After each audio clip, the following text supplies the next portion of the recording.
51.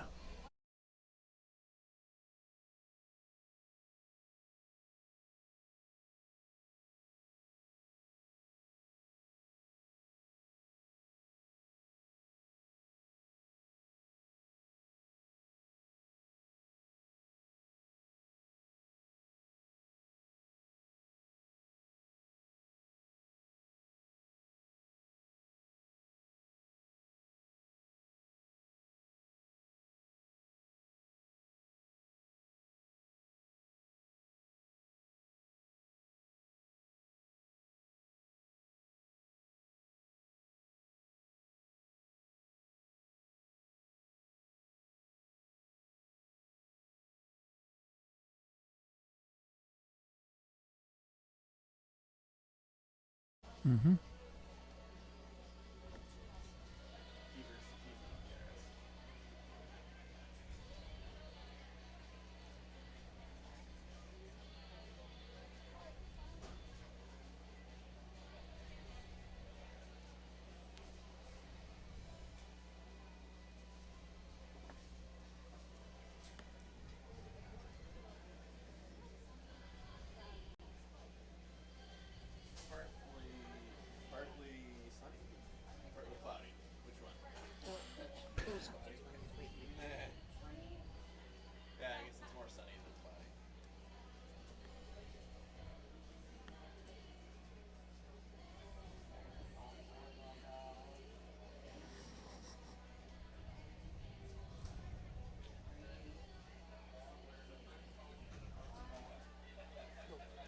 It may seem like it's been a quick and frantic all-star break, but compared to past years for the Western Canadian Baseball League, this has been relaxing pace. Good afternoon and welcome to the Western Canadian Baseball League's annual All-Star Game being held here at Next Gen Patch at Cairns Field, featuring the best of the West Division taking on the best of the East Division. I'm Les Lansrick, happy to be along with you on this sunny Sunday afternoon. It's also windy and wind is blowing out, so we could have some home runs this afternoon if the offense has the advantage over the pitching and the defense today, which has been the case for the most part in the 2026 Western Canadian Baseball League season. It is indeed the best of the West against the best of the East. Of course, yesterday was about competitions. Yesterday, the bunt competition won by the hometown favorite, Giles Salinas of the Saskatoon Berries. And last night, David Simmons of the Energy City Cactus Rats won the home run derby here at Next Gen Patch at Cairns Field. So today it is the best of the East Division at home. They're the home team against the best of the West Division. The umpires gathering out at home plate. We'll let you know who they are right now. The home plate umpire is Elmer Jerkovitz, the crew chief. First base umpire is Brent Chadwick. At second base is Aaron Roberts. And at third base is Scott Mills. Very shortly it will be time to introduce the teams, and we'll have that for you right away as soon as that's ready to go. In fact, here we go with the West Division All-Star team. Coaches for the West Division All-Stars. From the Brooks Bombers, Jason Wandler. Lethbridge Bulls, Josh Bergman. And from Fort McMurray Giants, Tanner Hess. As for players, reserve players, as they make their way out onto the field, the coaches. And here comes the reserve players, first of all, for the West Division. From the Brooks Bombers, it is Maverick McAllister, the third baseman, number 2. From the Fort McMurray Giants, number 6, Brett Patillo. From the Sylvan Lake Gulls, number 7, Braden Stewart. From the Energy City Cactus Rats, number 8, Saul Mata. From the Lethbridge Bulls, number 9, Josh Milton. From the Energy City Cactus Rats, number 11, Dan Kawanishi. From the Fort McMurray Giants, number 14, Mark Torr. From the Energy City Cactus Rats, number 15, Seb Meisner. From the Okotoks Dogs, number 20, Tyson Willis. From the Sylvan Lake Gulls, number 21, Reese Sherman. From the Lethbridge Bulls, it'll be number 26, Brett Getz.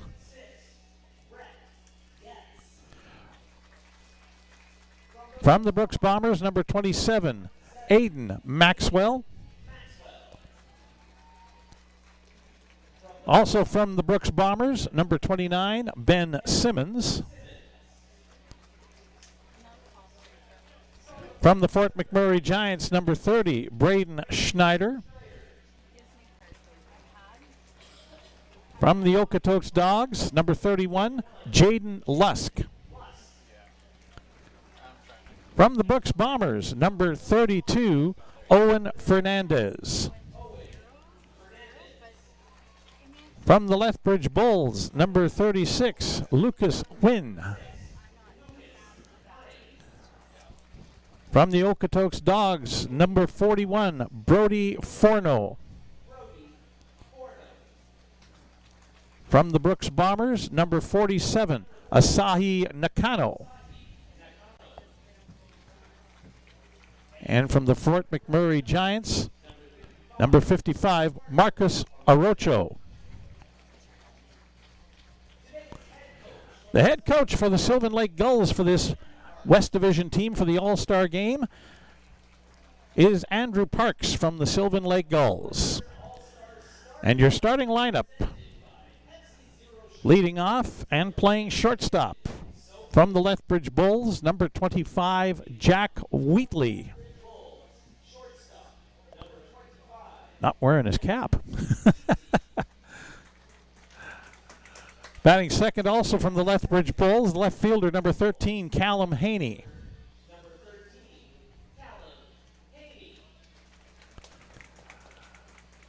Batting third from the Sylvan Lake Gulls, the center fielder number 28, Elijah Hamill.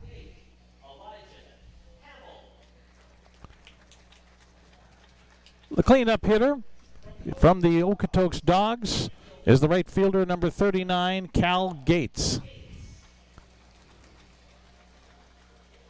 Batting fifth also from the Okotoks Dogs, the designated hitter, number 3, Landon Kaufman. Batting sixth today for the West Division from the Fort McMurray Giants, the catcher, number 1, Nick Save. Batting seventh from the Energy City Cactus Rats, last night's Home Run Derby winner, number 10, David Simmons. Batting eighth, also from the Energy City Cactus Rats, first baseman, number 22, Liam Kirsch. Batting ninth from the Sylvan Lake Gulls is the second baseman, number 16, Maddox Shaver. And the starting pitcher for the West Division from the Okotoks Dogs, warming up down the left field line in the bullpen, is number 37, Kai Rempel, again from the Sylvan Lake Gulls. So that is your West Division roster from top to bottom, ready to go for this afternoon's WCBL All-Star Game. We're going to get around to the East Division here momentarily while we get our camera into position. Kurt is going to have to run a little bit today, and it's also a warm day out here again. Not quite as steamy as it was yesterday for the competition day, but your coaches from the East Division as we're ready to go.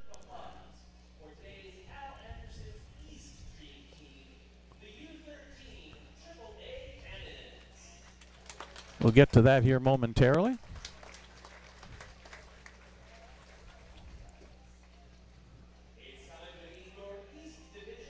All right, East Division All-Stars time, ready to go. The coaches from the Swift Current 57s, Austin Dickens. Next up, Ryan Reed from the Medicine Hat Mavericks. From the Saskatoon Berries, Chance Wheatley. Cam Williams from the Weyburn Beavers coming up as a nice round of applause for Chance Wheatley. And from the Moose Jaw Miller Express, Michael Gonzalez.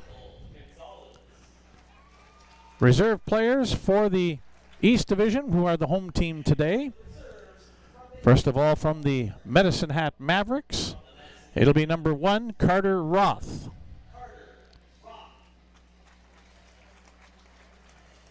Next up from the Swift Current 57s, number 3, Koufax Cranmer. Number 7, Jacob Glazner from the Moose Jaw Miller Express is up next. Then from the Weyburn Beavers, it is number 9, Logan Lynch. Justin Simard of the Regina Red Sox comes out next. He wears number 11. Then from the Medicine Hat Mavericks, it's number 13, Derek Archer. Number 16 coming out next is Logan Kinter from the Weyburn Beavers. From the Moose Jaw Miller Express, it's number 17, Weston Walls. Next couple players are from the Weyburn Beavers. First of all, number 19, Rob Gurney. And number 21 from the Weyburn Beavers, Joe Medill. From the Swift Current 57s, it'll be number 22, Lucas Geisler. And then up next from the Moose Jaw Miller Express, it's number 26, Nathan Pizio. Then from the home team, the Saskatoon Berries, catcher, first baseman, number 27, Gavin Panks. And then next from the Berries, pitcher, number 30, Adam Cordy. Number 31 comes your way from the Swift Current 57s. That's Max Noto. From the Regina Red Sox, number 32, Will Toger. Again from the Saskatoon Berries, numbering number 37, it's Dallin Rude, a pitcher. And from the Medicine Hat Mavericks, up next, number 39, Tanner Hall. Then we get from the Regina Red Sox, number 40, David Gordon. Number 44 comes from the Swift Current 57s. That's Keegan Noller.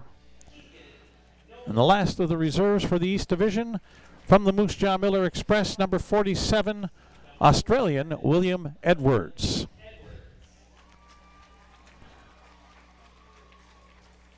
Now for the East Division coaches, they are the pair from the Regina Red Sox. They are Braden Cobb and Jackson Alanis. The starting lineup for the East Division All-Stars. Leading off and playing shortstop from the Moose Jaw Miller Express, number 55, Thomas Soto, the league leader in stolen bases. Probably going to break a record for that. We'll tell you more about that in a little bit. Batting second from the Medicine Hat Mavericks is the left fielder, number 25, Blake Dale. We'll get a pretty good standing ovation here right away for this next one. The third batter for the East Division from the Saskatoon Berries, right fielder number 34, Ethan Murdoch.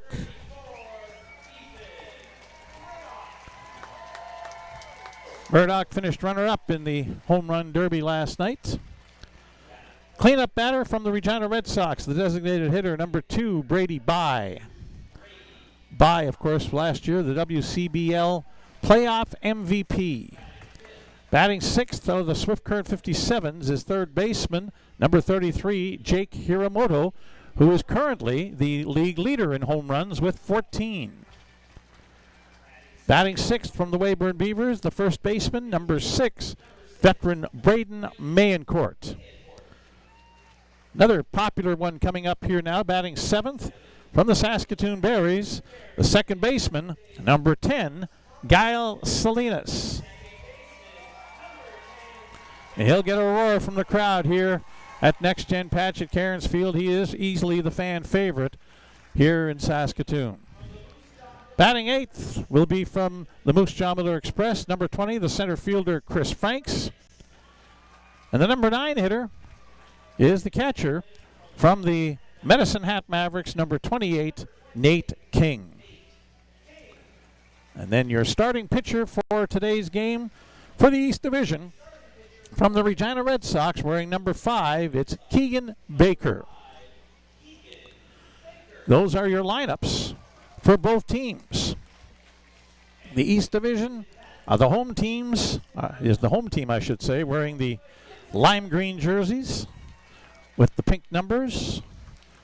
And then it's flipped around, the pink jerseys for the West Division with the lime green numbers. As we get set for this afternoon's game between the East and the West. Keegan Baker will be the starting pitcher for the East, and we'll tell you more about him in a moment as we're about to have our national anthem.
All right, so we are ready to go here with our WCBL All-Star Game from Next Gen Patch at Cairns Field in Saskatoon. As I mentioned, yesterday was a hot, steamy day. The Humidex reading got up to 40 degrees. It was 31 at the height of the temperature yesterday.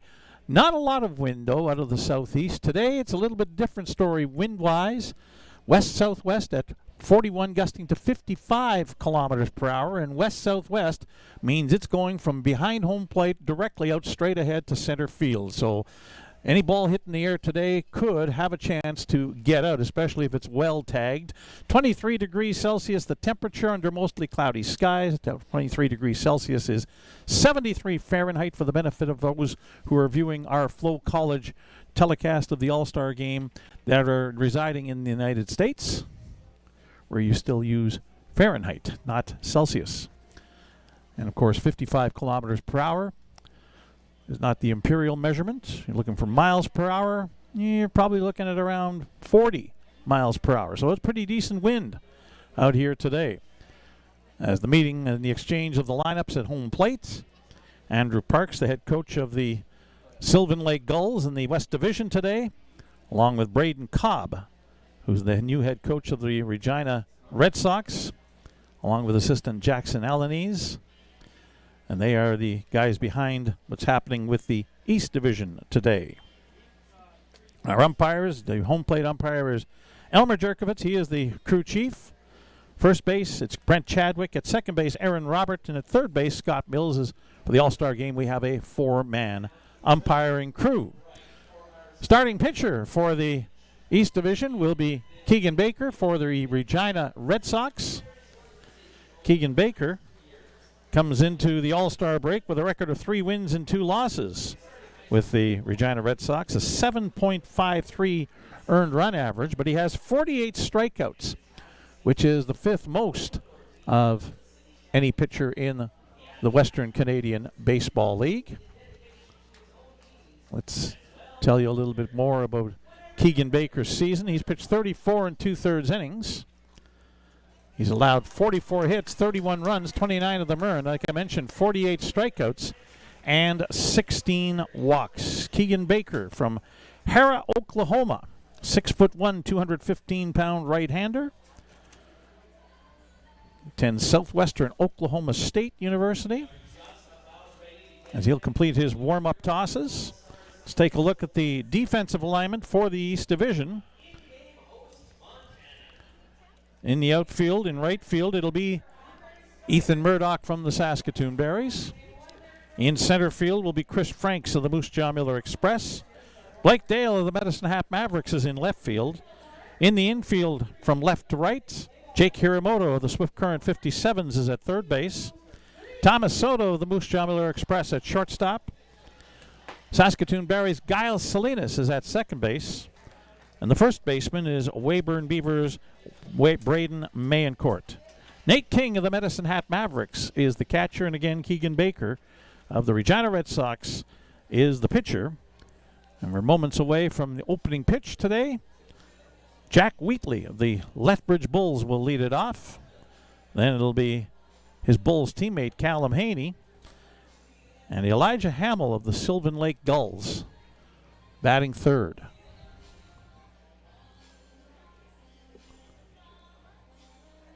It's All-Star Sunday. Second day of a break. Action in the Western Canadian Baseball League will resume tomorrow with 4 games. The other teams will be back in action coming up on Tuesday. But for now, it's a fun day here today at the ballpark, and yet bragging rights at stake for the 2 divisions. And Jack Wheatley of the Lethbridge Bulls will step into the batter's box. Wheatley hitting .298 for the season. First pitch swinging, a fly ball down the right field side, and that'll land foul towards the right field bullpen. And strike one on our first pitch, which happened at 1:12 on Sunday afternoon. Keegan Baker from the Regina Red Sox pitching. Out of the stretch, breaking ball inside, according to Elmer Jerkovitz. 1-1 the count.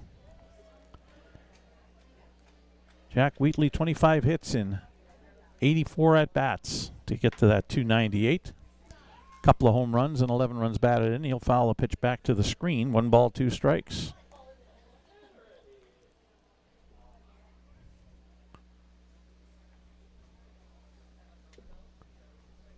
Baker waiting to get his sign from Nate King.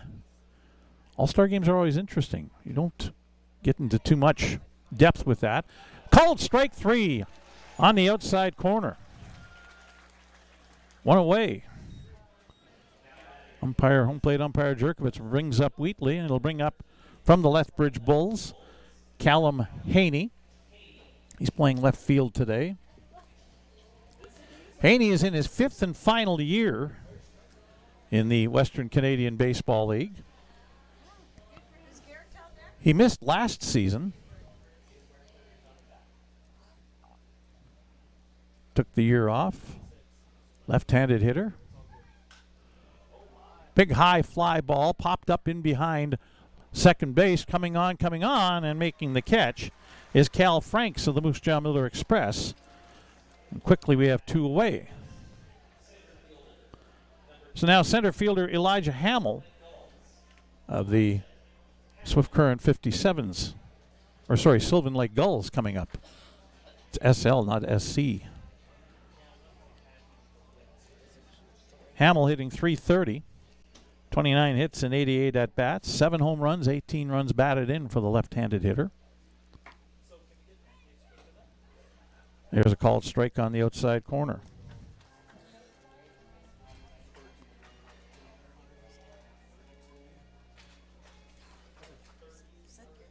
Hamill's 29 for 88. Down low, outside, ball 1-1. 6 doubles and a triple for Hamill to go among his 29 hits. This is popped up in the air, in behind shallow left field. Back is Thomas Soto, and he makes the catch. That ball kept going out, and Soto reached back above his head towards the fence and came up with the ball. He actually juggled it, I think, but hang on, and it's a 1-2-3, top of the first inning here for the West Division. No runs, no hits. There were no East Division errors, and nobody left on base. After a half an inning, it's the West Division All-Stars nothing, and the East Division All-Stars coming to bat. As you're watching the WCBL All-Star Game on FloCollege.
Stars will come to bat. Kai Rempel of the Sylvan Lake Gulls is the starting pitcher. He has a record of 3 wins, 1 loss, a very stingy 1.69 earned run average, 21 in the third innings pitched. Rempel has struck out 22 and walked 3 in his first pitch to Thomas Soto of the Moose Jaw Miller Express is down low, ball 1. Soto leads the league with 39 stolen bases, and he's going to get a chance to show what it's like as he hits a one-hop single into left field the opposite way for a base hit. Our first base runner of the game will belong to the home side, the East Division. Soto extending has an average for the season of 346. I mentioned 39 stolen bases. The league record for a season of stolen bases is 42. He's going to eclipse that rather quickly, I'd have to think. Up comes Blake Dale of the Medicine Hat Mavericks to face Kai Rempel. Soto, a couple of early stutter steps and then put on the brakes because Rempel wasn't throwing. Went back to the bag as the wind gusting and kicking up dust.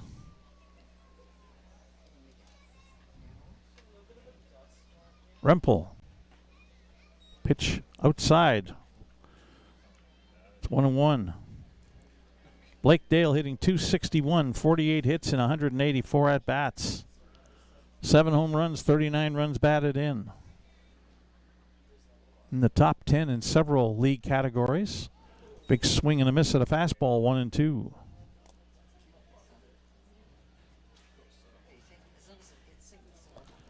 Saskatoon Berries right fielder Ethan Murdoch on deck.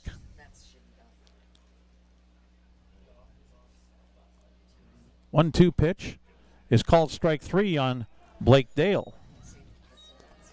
1 away here in the bottom of the first inning, and then There'll be a good ovation here for Ethan Murdoch as he's announced as being the batter. Nice sized crowd here this afternoon at Next Gen Patch at Cairns Field. They're expecting around 2,000 people for this game. Soto at first. Low and away to Murdoch, ball one. Ethan Murdoch also in the top 10 in several offensive categories, including fourth in batting average at .405. A league-leading 66 hits. Soto takes off. It'll be a called strike, but Soto will steal second without drawing a throw. So now Thomas Soto's in scoring position for Murdoch, who's also among the league leaders in RBI, second in fact with 50 of them. Outside, 2-1.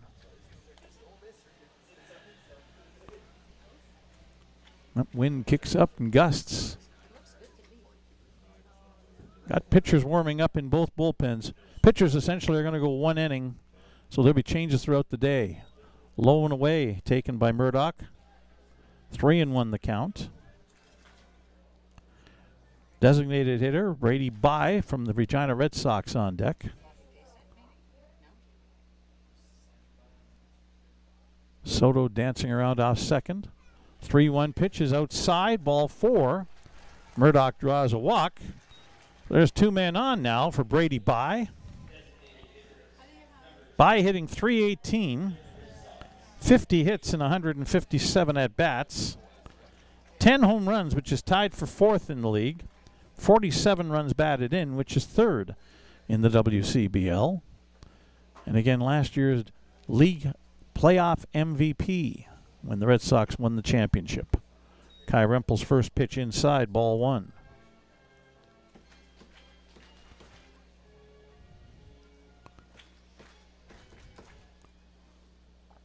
Brady Bye from White City, Saskatchewan, just outside, just to the east of Regina. So it was a hometown product. Takes a strike, 1-1.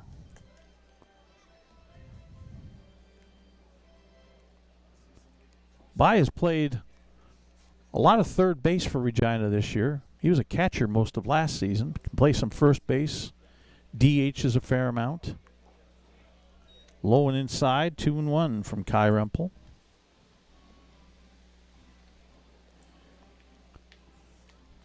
Brady Bye attends Point University.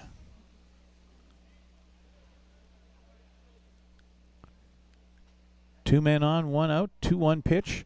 Bye hits it on the ground. Taking it short. He'll tag the bag at second, on to first in time. A double play to end the inning.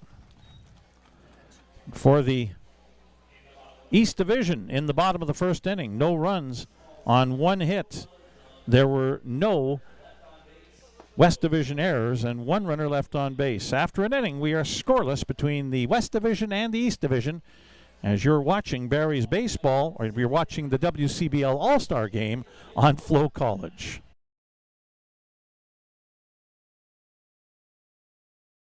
For over a century, we've been more than just lawyers.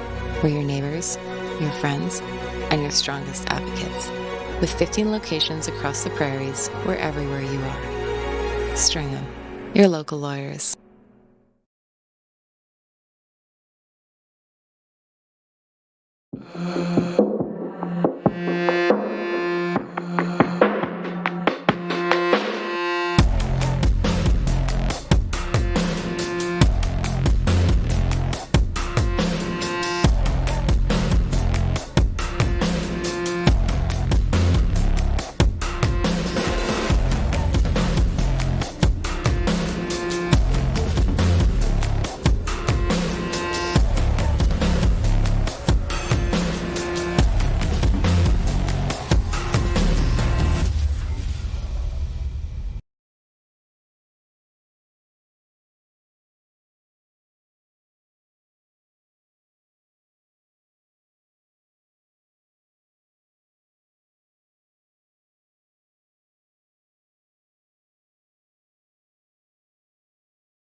Adam Cordy into the game to pitch now for the Saskatoon Berries.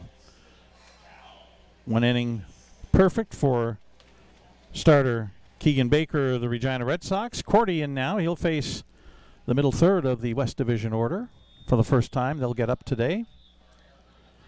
Cal Gates of the Okotoks Dogs up first. Cordy's first pitch down low, ball one.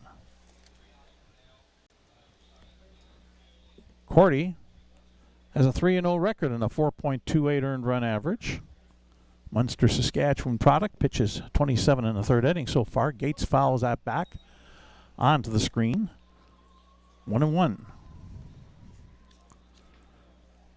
In those 27 in the third innings, Cordy has allowed 29 hits, 17 runs, 13 of them earned, has struck out 19 and walked 8. 1-1 pitch to Gates, changeup outside, 2-1.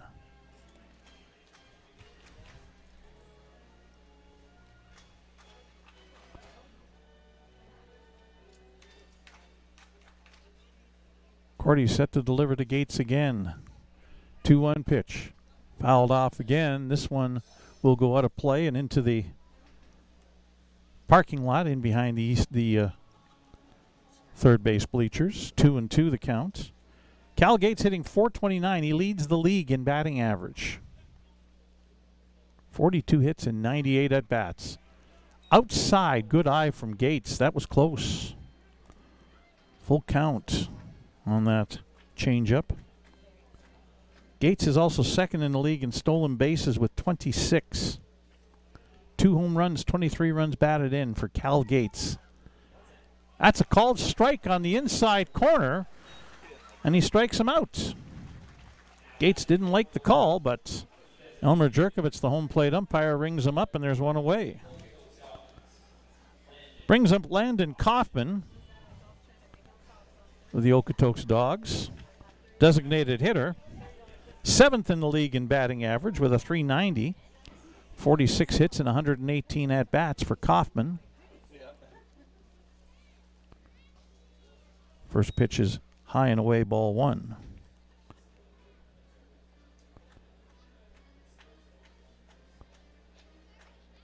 Kaufman from Vancouver. And he gets hit by a pitch on the 1-0. So first base runner of the afternoon here in the top of the second inning for the West Division. And it'll bring up catcher Nick Save from the Fort McMurray Giants. Save hitting .224, 22 hits and 98 at-bats. 9 for 23, those 9 home runs, tied for 6th in the WCBL, right-handed hitter.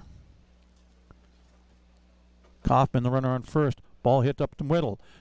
Fumbled by Thomas Soto, and everybody is safe.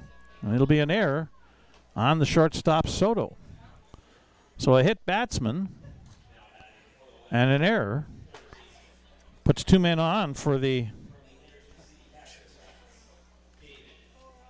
West Division. And here comes David Simmons, last night's home run derby winner.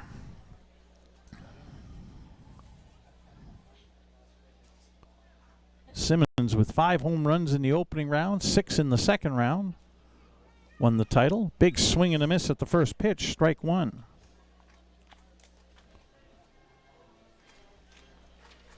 Simmons hitting .275, 30 hits and 109 at-bats. 3 home runs and 16 RBIs for the Energy City Cactus Rats. 1 strike pitch is in there for a called strike 2. Cordy jumps ahead. 0-2 on Simmons with Liam Kirsch of the Cactus Rats on deck. 2 strike pitch coming from Cordy. Swing and a miss on the slider outside. Second strikeout for Cordy here in the top of the second inning. 2 away, 2 runners on. It'll bring up Liam Kirsch. He's the first baseman tonight for today for the West Division All-Stars. Hitting .206 with 13 hits and 63 at-bats. A home run and 6 runs batted in. Top of the second inning. at Next Gen Patch. Fastball down low, ball one from Cordy.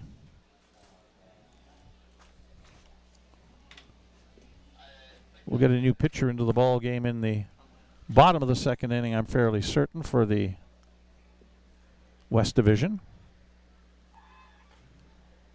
Pitch high and away, ball two.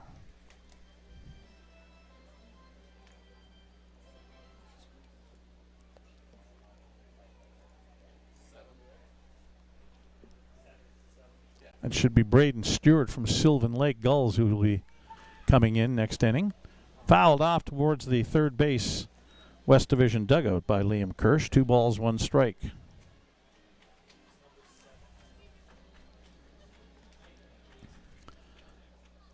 Maddox Shaver of Sylvan Lake is on deck.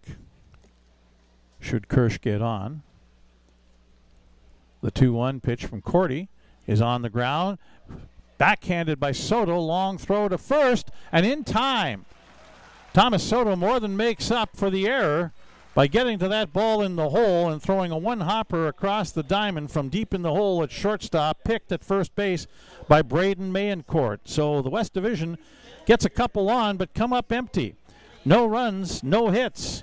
1 East Division error, and 2 runners left on base. After an inning and a half, we are scoreless between the East Division and the West Division. As you're watching watching the WCBL All-Star Game on FloCollege.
The Superstars are out on the field entertaining.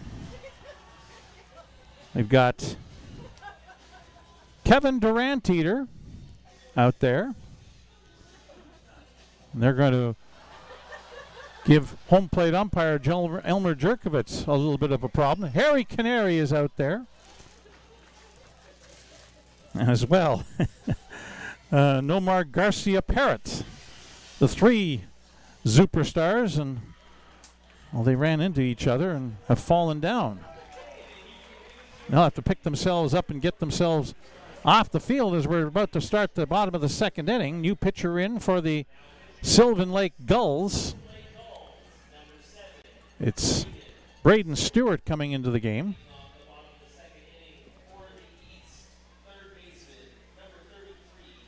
Stewart with a record of 1 win, 1 loss. He has 3 saves. Right-hander, 22 in the third innings pitched for him. First pitch fastball up high to Swift Current 57's third baseman, Jake Hiramoto, the WCBL leader in home runs with 14. Slider outside, 2-0 to Hiramoto.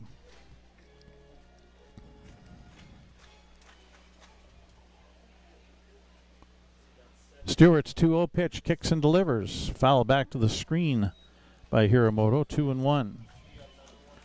Stewart in 22 in the third innings has allowed 19 hits, 7 runs, 6 of them earned. He has struck out 42 in 22 in the third innings and 10 walks, a 2.42 earned run average. Down low with a fastball, 3-1 to Jake Hiramoto. First baseman Braden Mayencourt from the Weyburn Beavers on deck. Called strike. Full count now on Hiramoto. And then Giles Salinas of the Saskatoon Berries is due up this inning, scheduled to hit for the East Division. 3-2 pitch to Hiramoto. He's going to be rung up strike 3 by home plate umpire Elmer Jerkovitz. Fans don't like the call. It was pretty close, maybe too close to take for Hiramoto. Product of Mililani, Hawaii, attending University of San Francisco. Now it's Braden Mayencourt from the Weyburn Beavers. Pitch inside, well, on the inside corner, strike 1, according to home plate umpire Jerkovitz.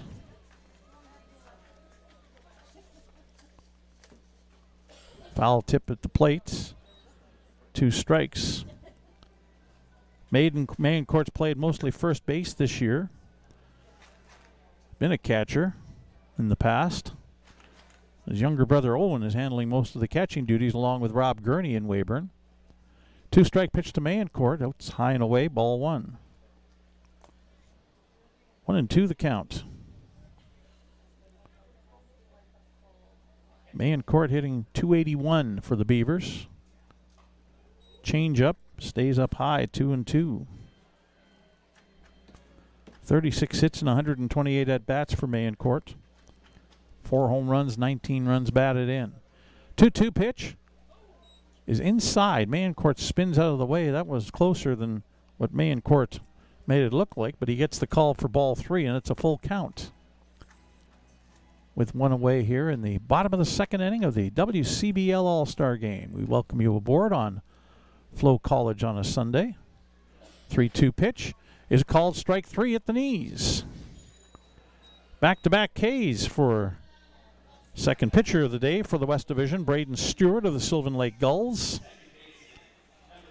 Up comes Giles Salinas for the Saskatoon Berries, and listen into this.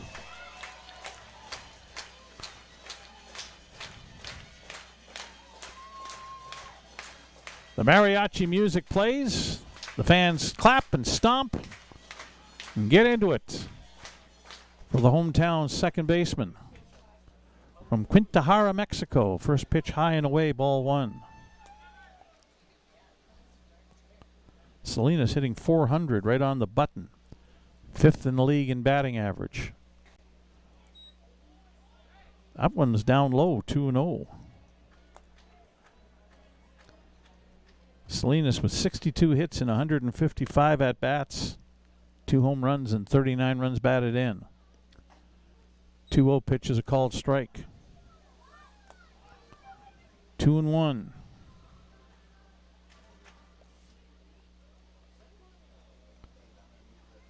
Stewart works quickly.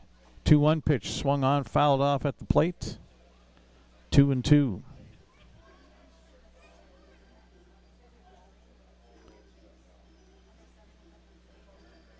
That wind playing havoc with our center field camera.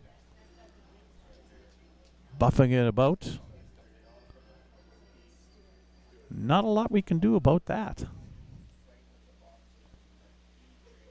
2-2 pitch popped up into foul territory, and now making its way. In fact, it'll be caught foul in a 1-2-3 inning. Good job by the first baseman, Liam Kirsch of the Energy City Cactus Rats, to stay with it. No runs, no hits, no West Division errors, and nobody left on base. After 2, it is scoreless here in the WCBL All-Star Game as you're watching the Western Canadian Baseball League All-Star Game on FloCollege.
Third inning, third pitcher of the day for the East Division All-Stars coming in. It'll be left-hander Jacob Glazner coming off his sophomore year at St. Edward's College.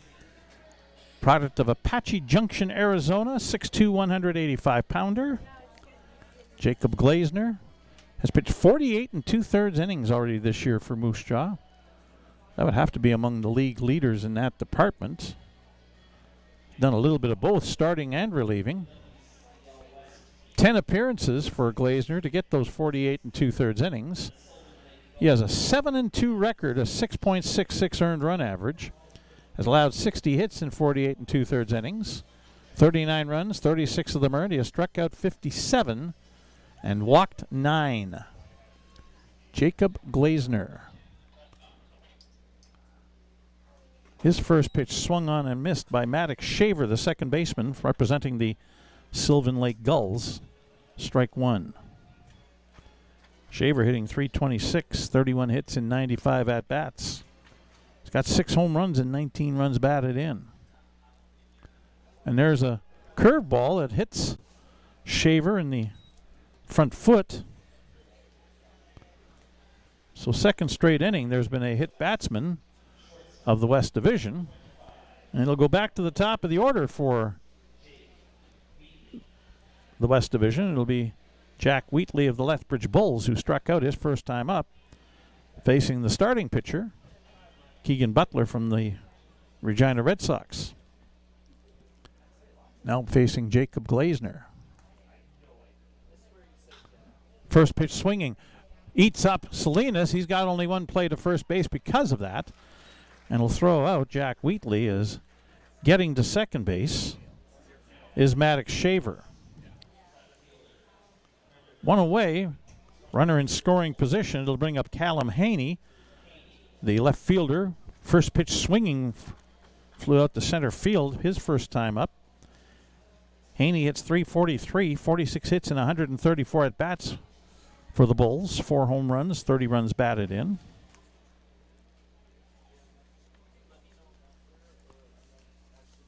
Glazner's first pitch to the lefty is a slow curveball in there for a strike.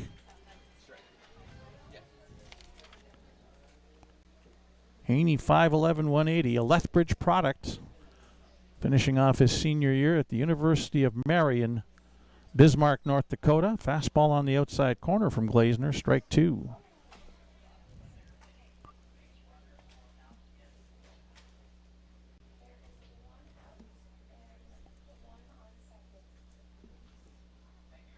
There's that slow curveball again, hit on the ground. Gal Salinas up with it, he'll throw him out. And coming on down to third base is Maddox Shaver. So 2 away and a runner on third for the West Division. And Elijah Hamill, the center fielder for Sylvan Lake, who's a switch hitter. He'll hit from the right side against left-handed pitching Jacob Glazner.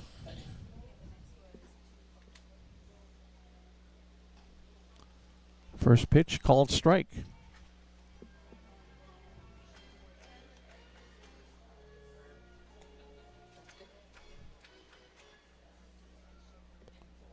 One strike pitch, swung on and missed, strike 2. Glazner is tied for 5th in innings pitched at 48 2/3. He's actually 9th in ERA at 6.66 and 3rd in strikeouts with 57. 2 strike pitch, 2 hopper. Soto on the outfield grass. The throw not in time. Elijah Hamill beats out that 2 hopping to the shortstop, beats it out at first, and Maddox Shaver scores our first run of the ball game, making it 1-0 for the West Division. That's their first hit of the afternoon for the division, for the West. So 2 away and a runner on first, and Glazner now will face the cleanup man, Cal Gates of the Okotoks Dogs, and fires in a strike.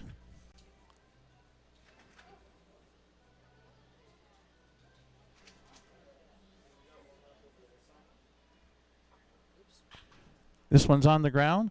Salinas up with it. He'll go the short distance to second base to the shortstop, Soto, to finish off the inning. But the West Division breaks out on top. A run on one hit. There were no East Division errors and one runner left on base. After 2.5 innings, it's the West Division 1 and the East Division no score. As you're watching the Western Canadian Baseball League All-Star Game on FloCollege.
Well, Ken Giraffe Jr. from the Superstars and 4 members of the East Division All-Star team getting into it here in a little bit of a dance competition.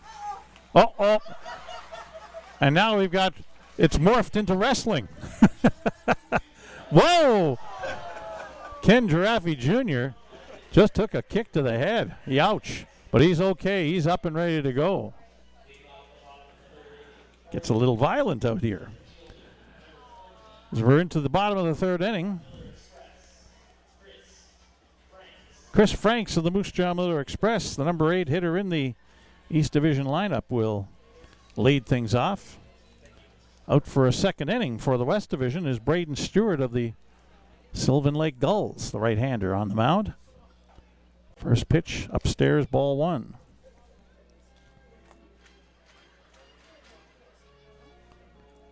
After Franks, Nate King of the Medicine Hat Mavericks, the number 9 hitter, will get a shot. And then back to the top of the order for Thomas Soto. Inside to Franks, 2-0. Franks hitting .368 for Moose Jaw this year. 53 hits and 144 at-bats coming into the All-Star break. He'll hit this one in the air. Into left field, carrying out to the left fielder.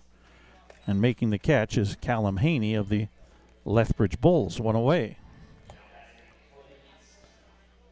We'll bring up Nate King, the catcher from the Medicine Hat Mavericks. .326 hitter this year, 28 hits and 86 at-bats. 11 runs batted in for Nate King as they face Braden Stewart. Fastball is in for a strike at the knees.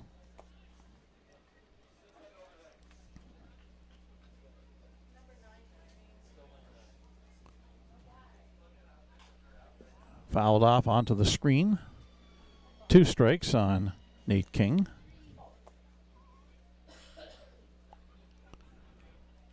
Again, with so many pitchers on both rosters, pretty much you're going to get a pitching change every inning. This one on the ground, picked at 3rd on a short hop, and an easy throw on to 1st for the 2nd out. A good play at 3rd base by David Simmons of the Energy City Cactus Rats. Again, defensively for the West Division, you've got Cal Gates of Okotoks in right field, Elijah Hamill of Sylvan Lake in the center, Caleb Haney of Lethbridge in left field. In the infield, it's David Simmons of Energy City at third base. The shortstop is Jack Wheatley. Second baseman Maddox Shaver, as the first pitch is a strike to Thomas Soto. First baseman is Liam Kirsch of Energy City. Catcher Nick Save of the Fort McMurray Giants, and Braden Stewart in for a second inning as quickly Soto, who singled his first time up, stole a base but was stranded on second base, finds himself down 0-2 to Braden Stewart. Now he is swing and miss, and that's another 1-2-3 inning for Stewart. 3 strikeouts for Braden Stewart in 2 innings of work. No runs, no hits, no West Division errors. Nobody left on base after 2.5 here at Next Gen Patch at Cairns Field. It is 1-0 for the West Division over the East Division in the WCBL All-Star Game as you're watching the WCBL All-Star Game on FloCollege.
Top of the 4th inning, another new pitcher for the East Division All-Stars is coming into the ball game.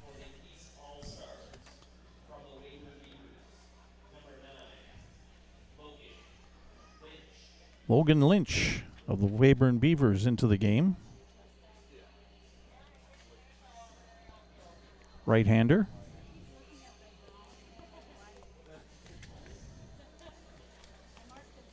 Let's find the right piece of paper with info on him. Logan Lynch.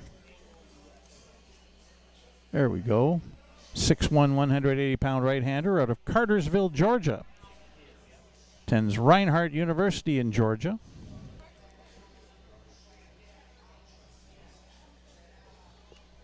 He'll face the numbers 5, 6, and 7 hitters for the West Division here in the top of the 4th inning, with the West leading it by a score of 1-0. Their unofficial line score for the West Division: 1 run on 1 hit, no errors. They've left 3 runners on base. For the East Division, through 3, no runs, 1 hit, 1 error. They've left 1 runner on base. It'll be Landon Kaufman, who was hit by a pitch back in the 2nd inning from Adam Cordy to lead it off, followed by Nick Save of the Fort McMurray Giants, and then David Simmons of the Energy City Cactus Rats. Facing Logan Lynch.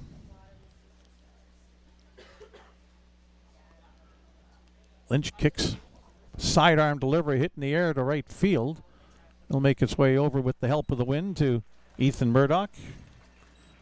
1 pitch, 1 out.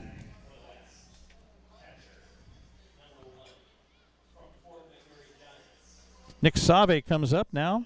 Save reached on an error to Thomas Soto back in the 2nd inning.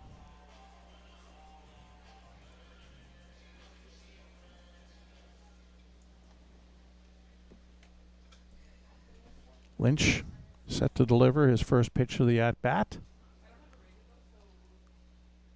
Again, sidearm delivery in there for a strike. Swinging strike as Kaufman took a try at that. Lynch has a 5-3 record and a save for Weyburn. He's pitched a lot of innings, 56 of them. Breaking ball, sidearm breaking ball, sweeps away outside, ball 1, 1-1.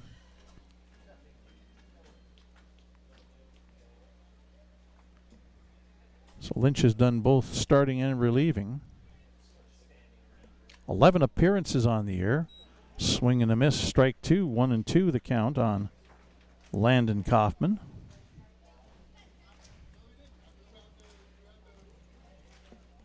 Lynch in his 56 innings has allowed 53 hits, 22 runs, 20 of them earned, has struck out 49 and walked 16. There's that sidearm breaking ball outside, 2-2. On the batter, Nick Save of the Fort McMurray Giants. Lynch has a 3.21 earned run average. Very respectable, among the league leaders. Popped up over the screen, out of play. That'll be towards the track and field facility, which is in behind us. Next gen patch at Cairns Field, part of a large athletic complex, the Gordie House Sports Complex. 2 balls, 2 strikes. Popped up down the first baseline. Braden Mayencourt will make the catch in fair territory. Helped out by the wind. 2 away. And it'll bring up David Simmons, the home run derby champ, was struck out his last time up.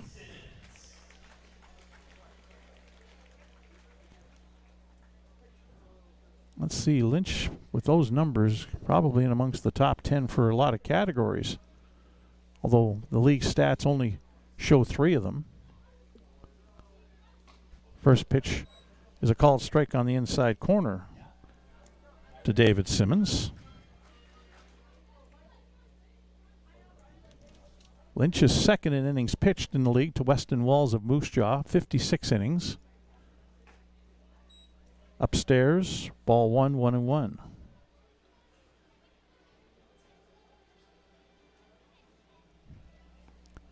Lynch leads the league in earned run average at 3.21, just ahead of his teammate Zach Rachel, who's 3.22.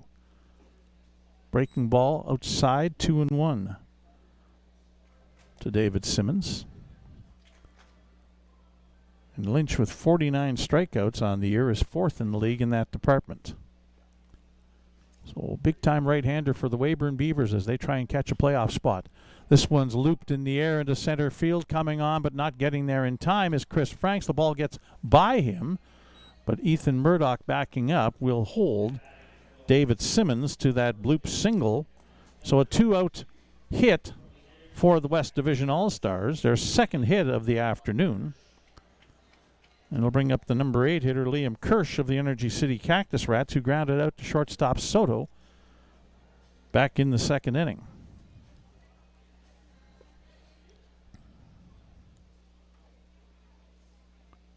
Simmons at first. Takes off. Pitches a strike. Throw down to second. Won't work. It gets into center field. Picked up there, and the throw into third base. Simmons is in there standing up. So a stolen base and an error on the throw, I'd have to imagine. The catcher throwing that one that could not be caught at second base. So that's a second error for the East Division All-Stars. 2 away, and Simmons on second base. First pitch was called a ball to Liam Kirsch. Logan Lynch's pitch on the inside corner, strike 1.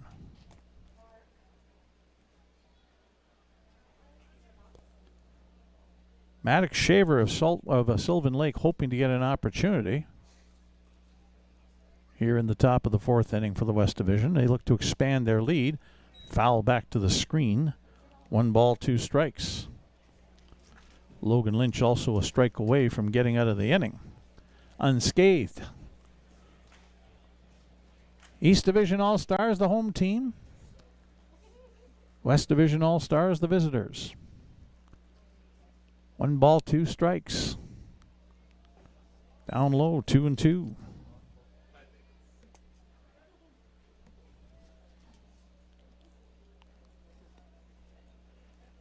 The Energy City Cactus Rats in 4th place in the WCBL's West Division. Top 4 teams in each division make playoffs. 2-2 pitch with 2 away. Swung on and missed on the breaking ball. Strike 3. First strikeout for Lynch. And in the top of the fourth inning, the West Division All-Stars get a hit. There was one error by the East Division Stars and one runner left on base. After 3.5, it's the West Division 1, the East Division no score. You're watching the WCBL All-Star Game on FloCollege.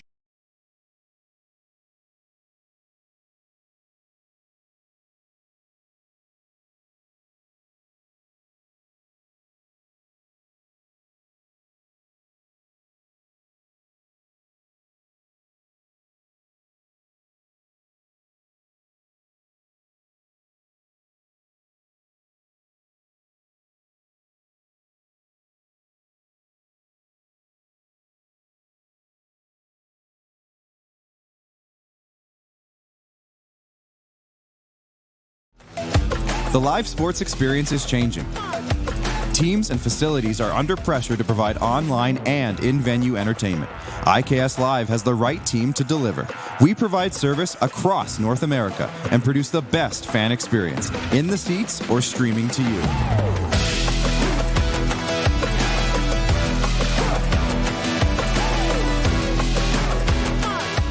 IKS Live continues to bring you the best seat in the house.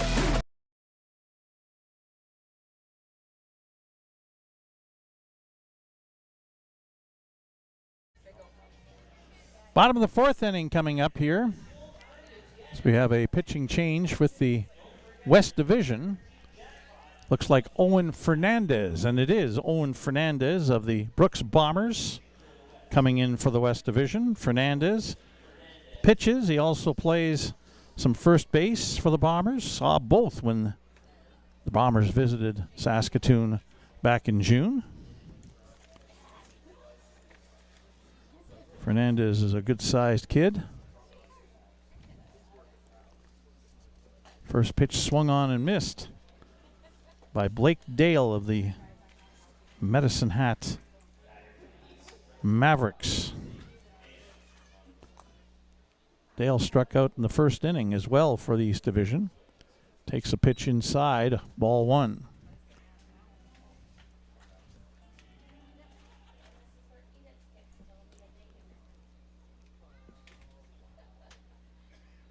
One pitch coming from Owen Fernandez. Fouled off towards the Berries. Right field bullpen.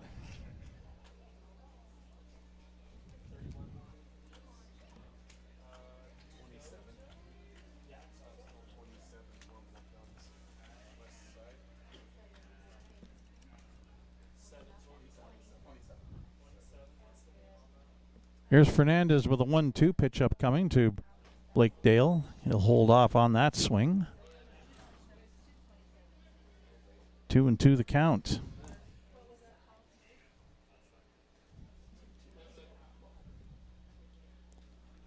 Owen Fernandez has a 1-3 record with Brooks. Changeup went up high. Full count. 10.16 earned run average for Fernandez in 31 innings pitched. Popped up. First base. The second baseman taking charge, actually, and making the catch. That's Maddox Shaver of Sylvan Lake. And that's one away for the East Division All-Stars. We got two base runners on in the first inning, but have had 8 straight batters retired, as Ethan Murdoch, who was the last East Division player to be on base, drawing a walk back in the first inning, it comes to the plate and takes a called strike from Owen Fernandez. Murdoch from the Saskatoon Berries. Fernandez has pitched 8 games this year to get to those 31 innings. Allowed 44 hits, 38 runs, 35 earned. Murdoch fouls the 1-0 pitch back. 1-1 pitch back. It's 1-2 now. On the Berries, right fielder for the East Division. 34 strikeouts in 31 innings for Fernandez, 23 walks. 1-2 pitch is low and away, 2-2.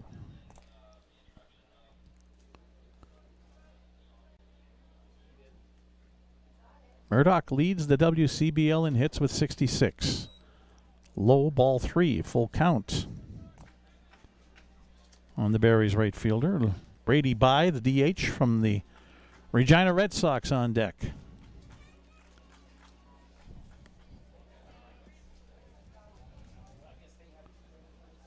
Game moving along at a nice clip, 1-0 the West Division with the lead. Pitching dominating the hitting, but this one will get through up the middle, off the glove of the diving second baseman Maddox Shaver in behind the bag.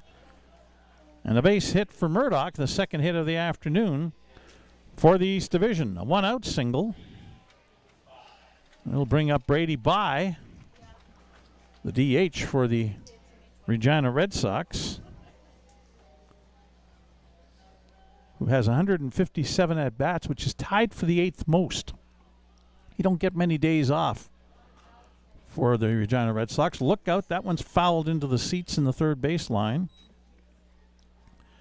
Didn't have a whole bunch on it, but was able to get lipped over top of the screen and into the stands, and everybody's okay.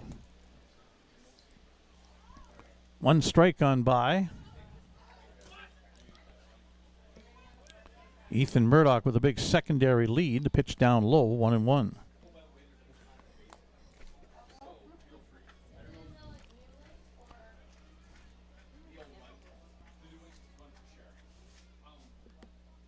As mentioned, By, the WCBL's playoff MVP last year, fouls that back to the screen.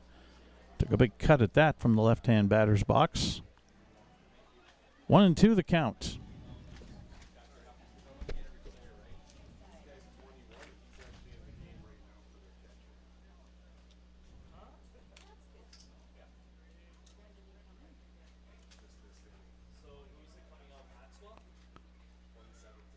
Here's the 1-2 pitch. Hit on the ground. Squibber, Simmons, the third baseman, to second for one, over to first, and in time. Double play. That's two of them that Brady By has grounded into this afternoon. No runs on one hit for the East Division in the bottom of the 4th inning. There were no West Division errors and nobody left on base. After 4 complete, 1-0, the West Division leads the East Division as you're watching the WCBL All-Star Game on FloCollege.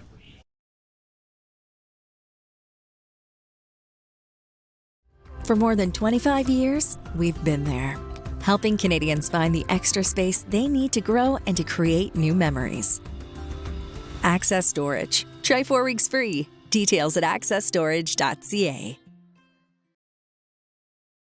Hey baseball fans, make sure to stay up to date with your favorite teams across the league by subscribing to the WCBL YouTube channel right now. We have tons of free coverage for you over there, including daily highlights, full archived game broadcasts, daily game day previews, plus the WCBL report with myself and Joe McFarland every Wednesday.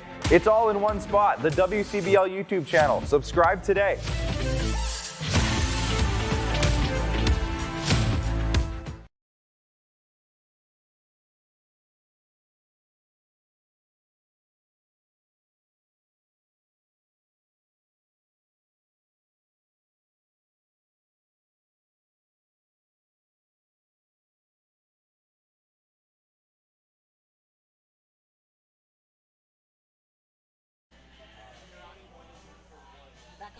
Okay. We've got defensive changes all over the place here for the East Division as we go into the top of the 5th inning. Pretty much wholesale around the infield, and we'll catch some of these as we're going along.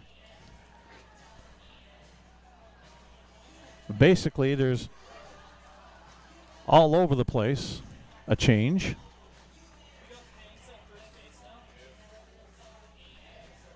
New shortstop into the game. We'll be able to catch up with this here in a moment. I can't tell in the outfield just yet.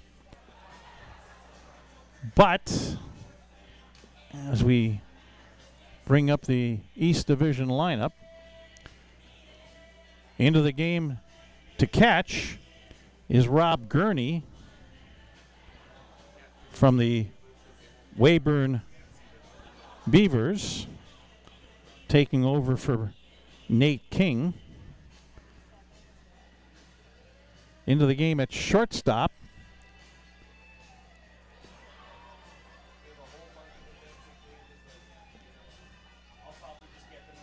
It's not Jacob Glazner because there's another number 7 in there.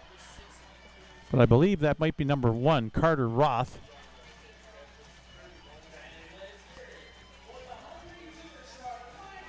At second base is Justin Simard of the Regina Red Sox, now replacing Guile Salinas.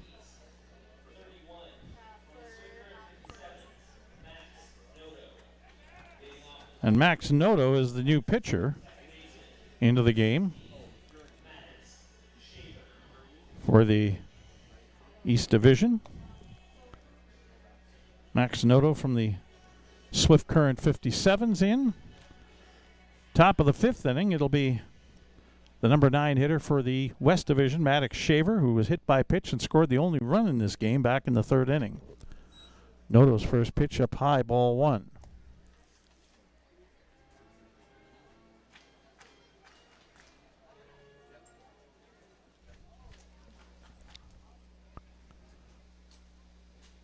One-0 pitch, one hopper, taken at second, the throw on to first in time. One away for the West Division here in the top of the 5th inning.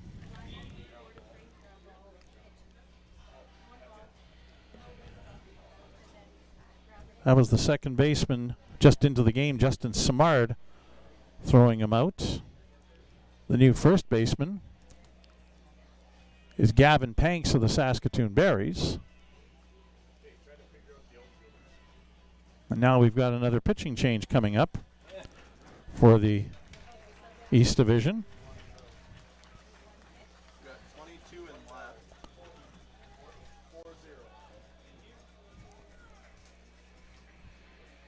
So Gavin Panks is the first baseman now for the East Division, replacing Braden Mayencourt.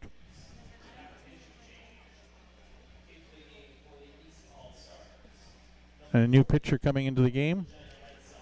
Coming in from the Regina Red Sox, David Gordon now will take over from Max Noto. So the subs are happening fast and furious for the East Division here right now. Gordon coming into the game, right-hander. Meanwhile, other position players, Blake Dale of Medicine Hat is out of the ball game. In left field, replaced by Lucas Geisler of the Swift Current 57s.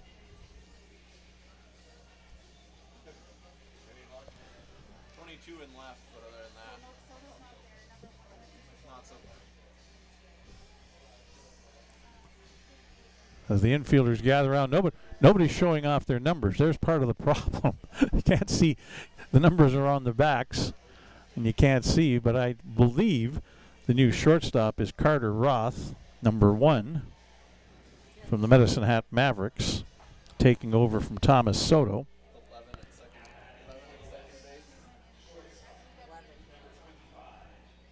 So Carter Roth of Medicine Hat at short. Lucas Geisler of Swift Current is in left field. Gavin Panks of the Berries is at first. Justin Simard of Regina is the second baseman, and Rob Gurney of the Weyburn Beavers is the catcher. That much we can tell you is we've got play resuming, and a first pitch from David Gordon of the Regina Red Sox is outside to Jack Wheatley, who's up for a third time in this afternoon's game. Shortstop from the Lethbridge Bulls. That one's down low, 2-0. We will attempt to eventually identify who the new center fielder and right fielder are for the East Division. Called strike from Gordon to Wheatley, 2-1. Jack Wheatley is 0 for 2, struck out and grounded out to second his 2 times up. A change up. Slips away from the catcher, goes to the backstop. Nobody on base, though. Doesn't matter. 3-1, the count to Jack Wheatley. Callum Haney of the Lethbridge Bulls is on deck. And that one's outside, ball 4. So a 1-out walk will put A runner on base for the Lethbridge Bulls in the West Division. Callum Haney up. He's 0 for 2. Flew out to center, grounded out to second. It's a busy third inning for Giles Salinas of the Saskatoon Berries, who was at second base back then. Gordon's first pitch swung on and fouled off. And this one's going to be back into the parking lot in behind third base bleachers. Strike one. Give me a bunch of defensive changes for the West Division next inning as a bunch of fellas are warming up down the left field line. This one's hit in the air and in play, left center field. Coming on is the left fielder, and making the catch is the new left fielder for the East Division, that being Lucas Geisler of the Swift Current 57s. And there's 2 away. Runner holds at first, Jack Wheatley. Elijah Hamill of Sylvan Lake now to the plate. It was Hamill's infield single. He beat out the throw to first base that allowed Maddox Shaver to score the only run of the ball game so far. You got the wind blowing out the way it is. You'd think you'd get a ball into the air, you'd have a chance to have some home runs. A Shaver's first pitch fouled off, and this is towards the party patio. Folks finally waking up there.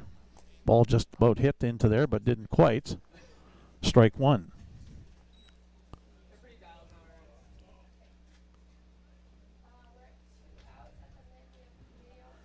Hamill 1 for 2, but again, that RBI single on the infield single in the third inning, accounting for the only run in the game. Change up curve, outside, 1-1.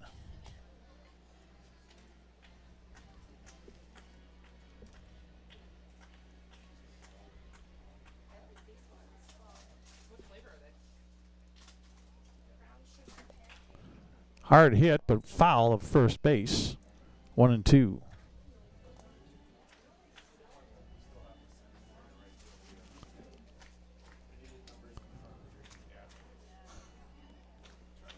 That west-southwest wind gusting up to 55 kilometers per hour. The flags above the scoreboard here in right center field and next-gen patch at Cairns Field are brusquely fluttering. Outside 2-2. Well, we've identified another outfielder, replacing Ethan Murdoch in right field. Is 47. We'll get you a number on that person here momentarily. That's William Edwards of the Moose Jaw Miller Express.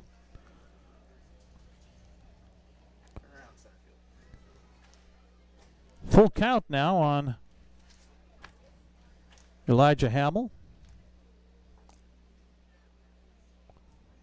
Runner going, ball hit up the first base line, foul, hit the umpire, Brent Chadwick, but the foul call is made, and it'll stay a 3-2 count.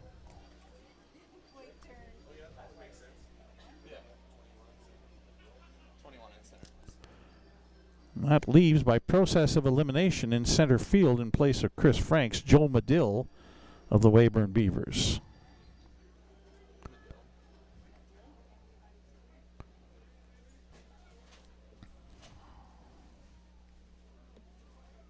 Again going with the pitch and fouled back. Count holds again, full, 3-2, with 2 away, and the runner at first, Jack Wheatley.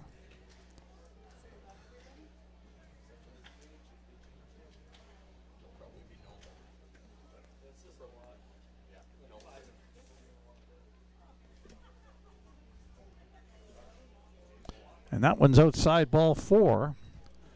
So a walk, second free pass issued here in the top of the 5th inning.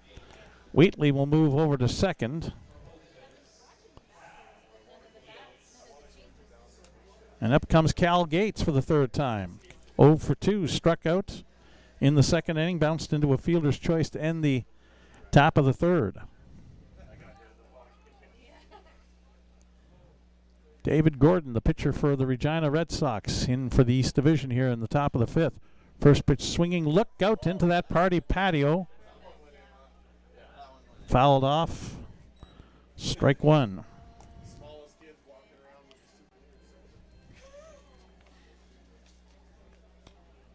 Landon Kaufman is supposed to be on deck. Ball gets away, but no advance on the low pitch. Just in behind catcher Rob Gurney. No advance, 1-1. Landon Kaufman is indeed on deck. He's the designated hitter for the West Division. Due on deck. Might get an at-bat here. 1-1 pitch, double steal coming. Gurney with a throw on to third, and not in time. Able to slide underneath is Jack Wheatley into third base. Hamill takes second on the play. So second and third, 2-1 the count as the pitch was ruled to be up high to Cal Gates. Noah has a couple of ducks on the pond. 2-1 pitch. Gordon's cap goes flying off his head as he delivered. 3-1 the count. You know it's windy when your cap goes flying off your head in the midst of trying to throw a pitch. 3-1. Gates pops it up foul. This one's going to go over top of the third base bleachers and into the plaza area. A full count. 2 away, 2 on. Second and third are the runners. 3-2 pitch. Again fouled off towards the West Division third base dugout. David Gordon's throwing himself a few pitches here. This is already pitcher number 6 of the afternoon for the East Division. We're in the top of the 5th inning. 2 being utilized in this frame. And that's down low, ball 4. And another walk loads the bases. So it brings up Landon Kaufman from Okotoks, the designated hitter. Hit by a pitch in the second inning, flew out to right in the fourth.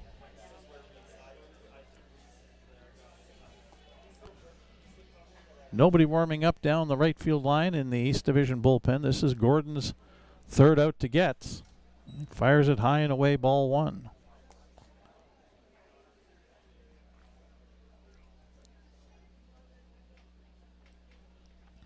One nothing, the West Division leads here in the top of the 5th inning. Low and away, ball 2. Breaking ball. Gordon needs to get back connected with the strike zone.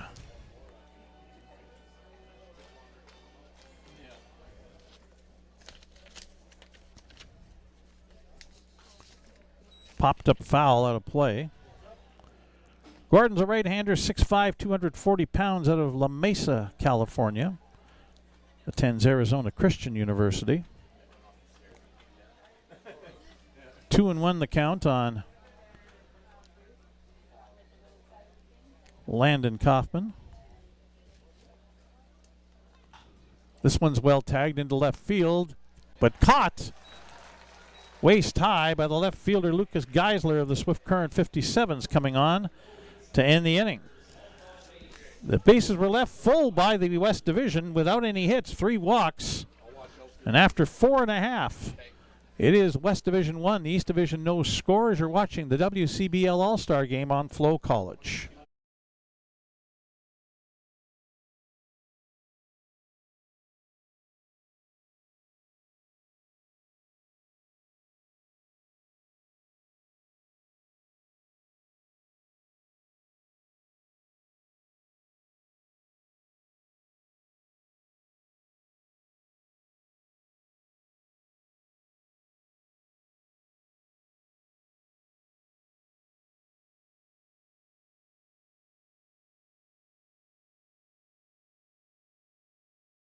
For over a century, we've been more than just lawyers.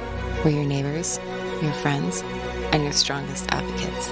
With 15 locations across the prairies, we're everywhere you are. Stringham, your local lawyers.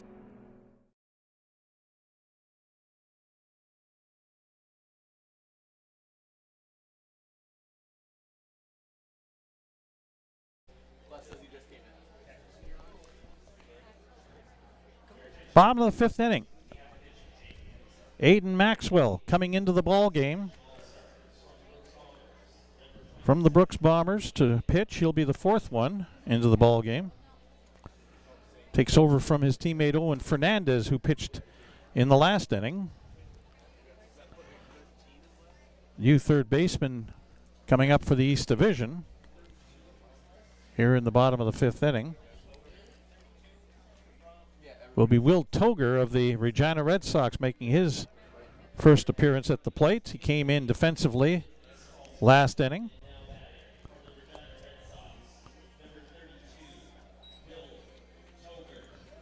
So the wholesale change is made by the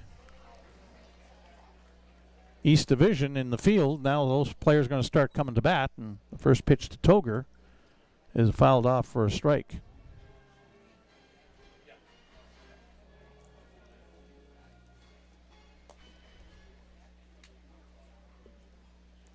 And that pitch hits Toger. Changeup inside. So the leadoff man is on. Gavin Panks now for the Saskatoon Berries coming up.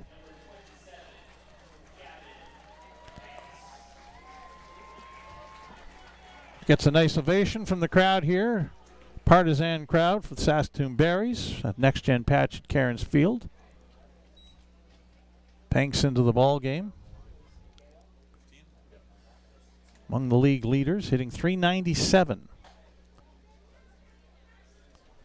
2 balls, no strikes, the count on the left-handed hitter.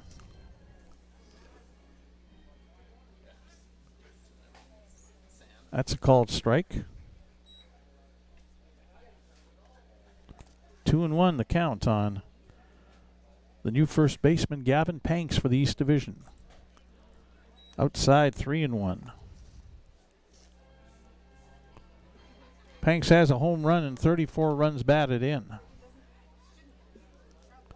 3-1 pitch. Panks puts it high in the air, popped up into shallow left field. Battling the sun and not able to come up with it is Jack Wheatley. That got up in the sun. He wasn't able to come up with it. Are we calling that a base hit or are we calling it an error? It'll be a base hit. So first and second.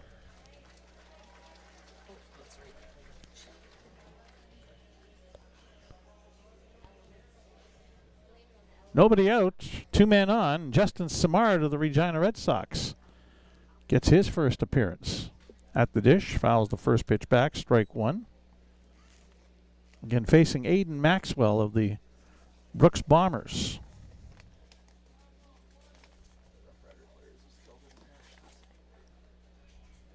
There's a called strike, 0-2.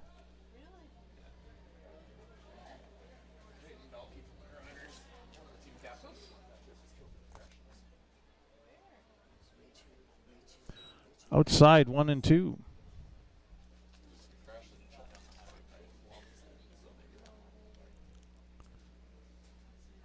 1-2 pitch, change up, fouled off. Simard still in there at 0-2. Simard hitting .378, 51 hits and 135 at bats, a couple of home runs and 22 runs batted in. Hard hit up the middle, gets through, base hit. Around third and coming for home and ending up scoring on the play is his Regina teammate Will Toger. Panks will stop up at second base, but back-to-back singles for the East Division. Their third and fourth of the ball game get them their first run.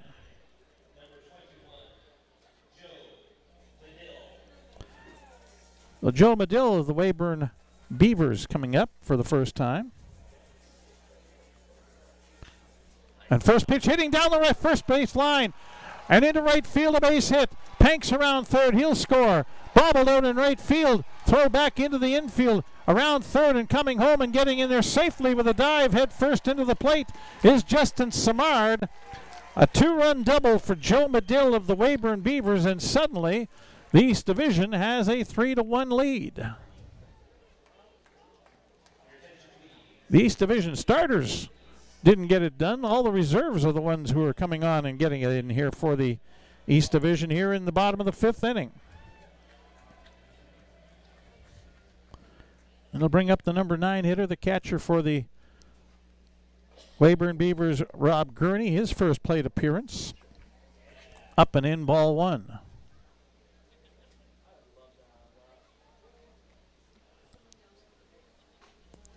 And a called strike.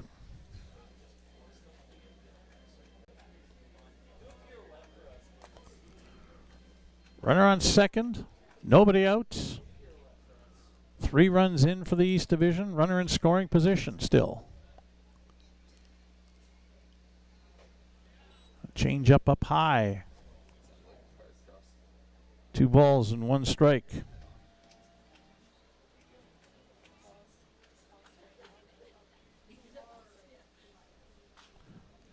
This is fouled off down the third base line, 2-2.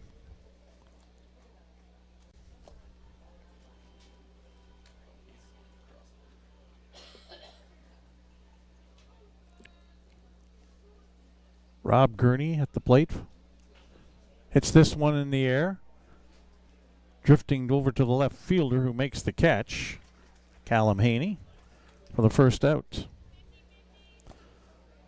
So now it'll be Carter Roth for the Medicine Hat Mavericks, getting his first plate appearance after coming into the game as a defensive replacement at shortstop for Thomas Soto last half inning. Roth has been a dangerous hitter this year for Medicine Hat. Hitting .349, 61 hits and 175 at-bats, a couple of home runs and 30 runs batted in, a swing and a miss at the first pitch for a strike.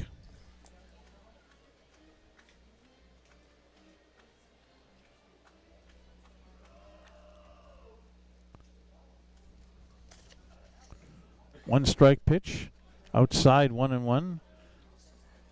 Pitcher loses his cap. That's Aiden Maxwell of the Brooks Bombers out there.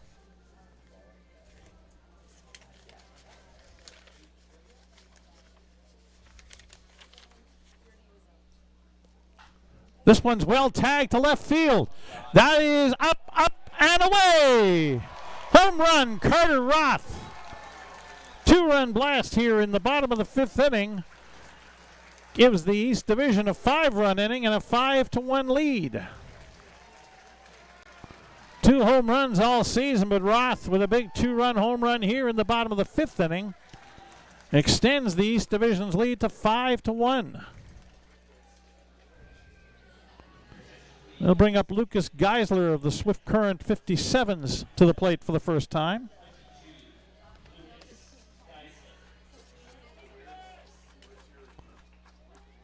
The East Division teeing off on Aiden Maxwell of the Brooks Bombers here in this inning.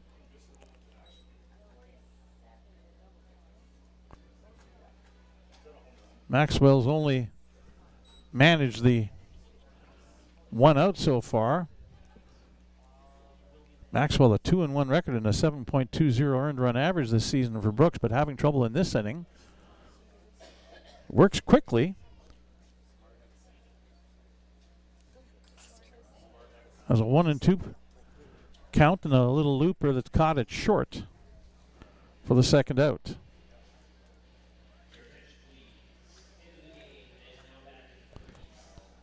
So William Edwards, the 8th batter of the inning for the East Division, coming up. Edwards with the Moose Jaw Miller Express taking over in right field last half inning in place of Ethan Murdoch of the Berries. First pitch, ball 1.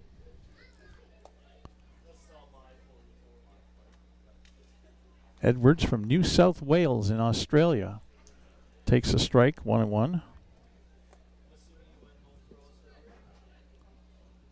Had a big year last season. Swing and a miss, 1-2.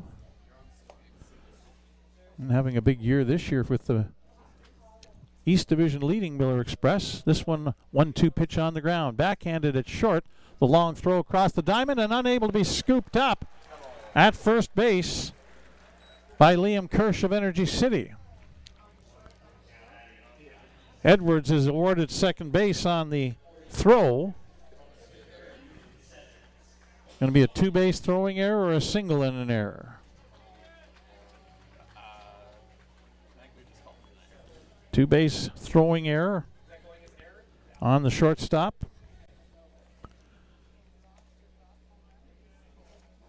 And now Keegan Noller into the game to be the DH in place of Brady Bye, getting his first at-bat and takes a strike.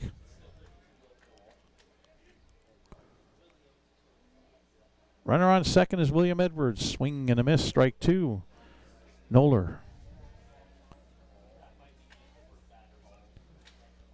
Taking a big cut at that off-speed delivery. Noller plays some first base, pitches some. Foul that pitch off, stays alive. 2 strikes on the count with 2 away here in the bottom of the 5th inning. And called strike 3 on Keegan Noller. That'll end the inning. A long one for Aiden Maxwell and the West Division All-Stars, as the East All-Stars score 5 runs on 4 hits. There was 1 West Division All-Star team error and 1 runner left on base. After 5 innings, it is the East Division All-Stars 5, the West Division Stars 1, as you're watching the WCBL All-Star Game on FloCollege.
New pitcher into the ball game for the East Division All-Stars will be Tanner Hale of the Medicine Hat Mavericks.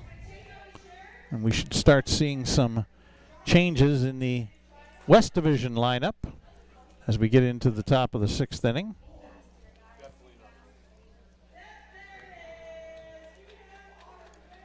Although we already had 1 change, and that person's going to come to the plate, and that's Reese Schurman of the Sylvan Lake Gulls, who participated in yesterday's Home Run Derby.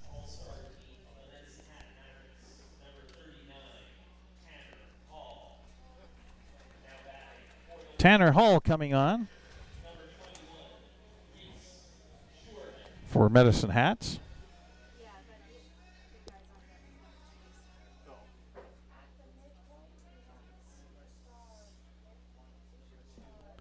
Hall's first pitch is inside to Reese Schurman, ball 1. Oh, that's one of those delayed things that Elmer Jerkovich likes to do. Call it a strike. Now line drive, that one will find grass in left center field, cut off by the center fielder and thrown back into the infield. That's his Reese Schurman on with a leadoff single. 3rd hit of the afternoon for the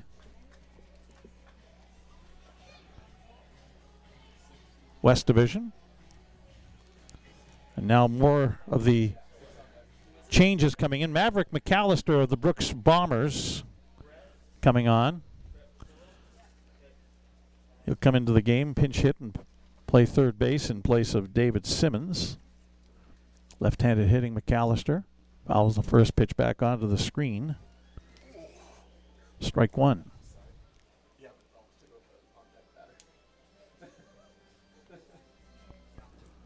Good start to the top of the 6th of the West Division, down 4. They get the leadoff man on.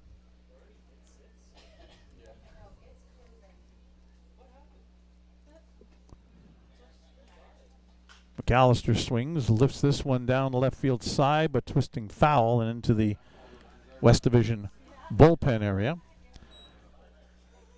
Tanner Hall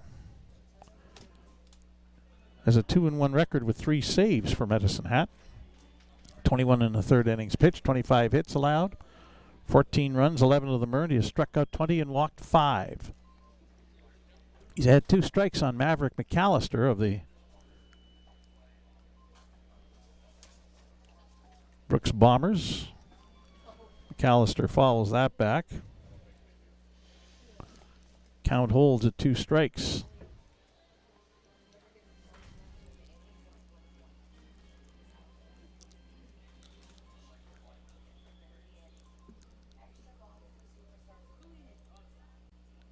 McAllister hitting .369. Takes a pitch outside, 1-2.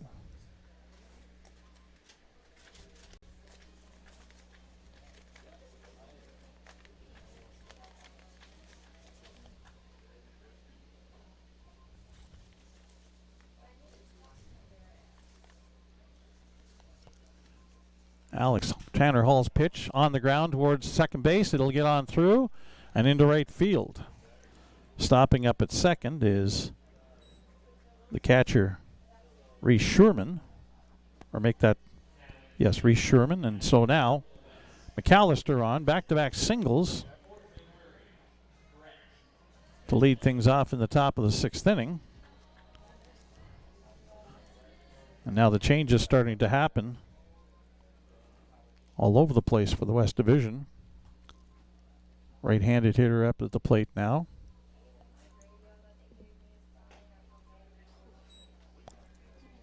Swing and a miss, strike 1. Brett Patillo of the Fort McMurray Giants pinch hitting here for Liam Kirsch, and will probably stay in the game at first base. Bounced in, good block by the catcher Gurney. 1-1 the count.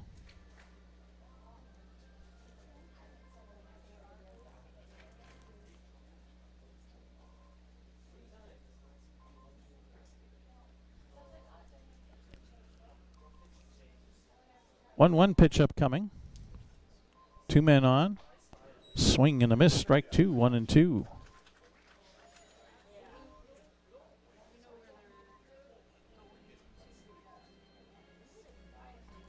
Patillo took part in the home run derby last night.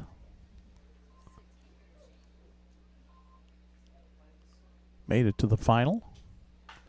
Gets this one in the air. Straight away center field.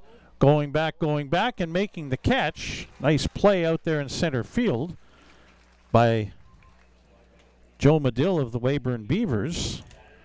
Advancing to third on the play is Reese Sherman. So 1 away. And Dan Kawanishi coming into the game now to replace Maddox Shaver. He will stay in the game and play second base in all likelihood. Kawanishi of the Energy City Cactus Rats. Runner going on the play. Popped high in the air. Center field coming on Medill. He'll make the catch.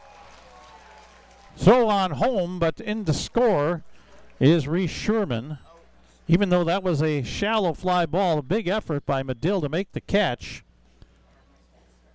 in shallow center field, but by the time he was able to get himself back up and get the throw back into the infield, Sherman had tagged up, I should say, and come in to score the second West Division run.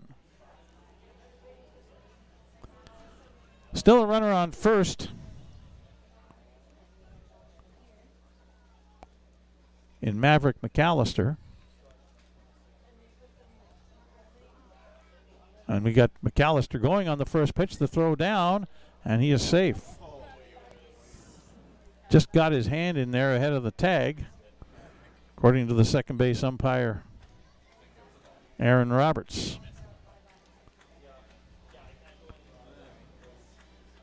So ball 1 to Marcus Arocho, who's batting in place of Jack Wheatley.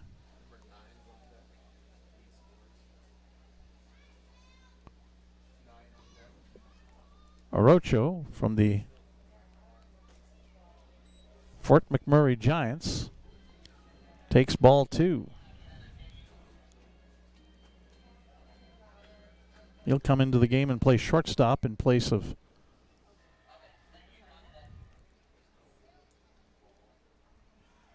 there's a swing and a miss. McAllister going for third and dives in underneath the tag. A high throw from Rob Gurney to the third baseman on that play, Will Toger. 2-1 the count on Arocho.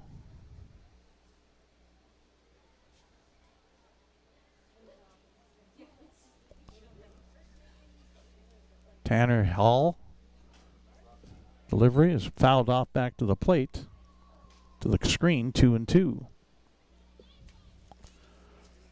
So we got those deuces wild on the top line of the scoreboard here at Next Gen Patch at Cairns Field. 2 balls, 2 strikes, 2 outs here in the top of the 6th inning. 5-2, the East Division All-Stars lead the West. Hall's pitch up high, ball 3, full count.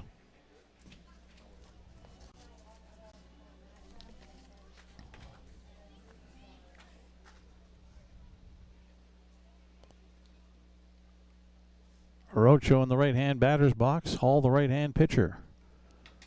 Action Jackson pitch is down low, ball 4. First and third still with 2 away. And coming in will be Josh Milton of the Lethbridge Bulls, who gets some thoughts from Marcus Arocho as to what Tanner Hall throws.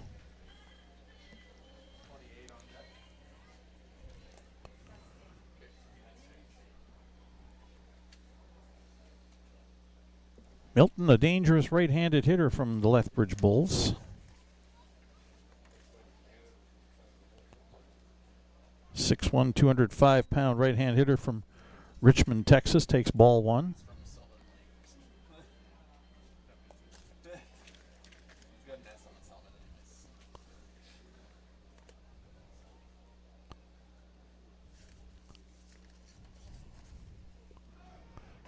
Runner goes from first. They throw down. He's in there safely. And the runner at third, McAllister, held, but Arocho steals second base on the strike call. 1-1.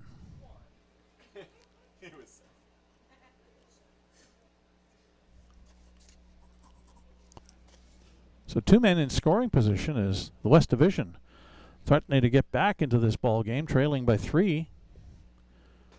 Milton looks at a pitch. That's considered to be down low.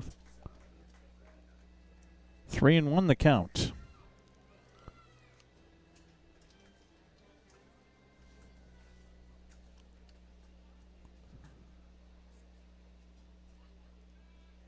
Sorry, it's 2-1 the count on Josh Milton. Hall's pitch. A breaking ball in there for a strike. 2-2.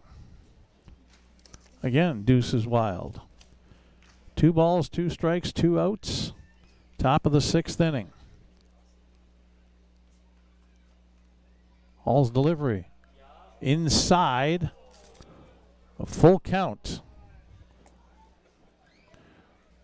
And the fans in Saskatoon have adopted the East Division, as they should, as the home team and the favorites, and they're now letting the home plate umpire know they don't agree with the ball strike calls. That's really the first time we've had that scenario today. 3-2, swung on and missed. That'll end the inning. Big strikeout for Tanner Hall and the Medicine Hat Mavericks, and for the East Division. The West gets a run back on 2 hits. There were no East Division errors and 2 runners left on base.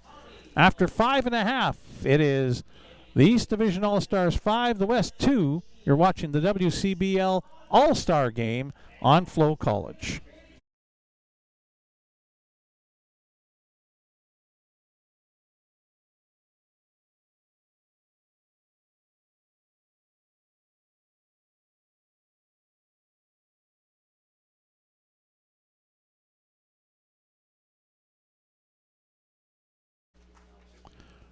We're coming back to the bottom of the 6th inning. And a new pitcher into the ball game for the West Division. As we'll look to see who this is going to be Seb Meisner of the Energy City Cactus Rats coming on. Be the 5th pitcher of the afternoon for the West Division.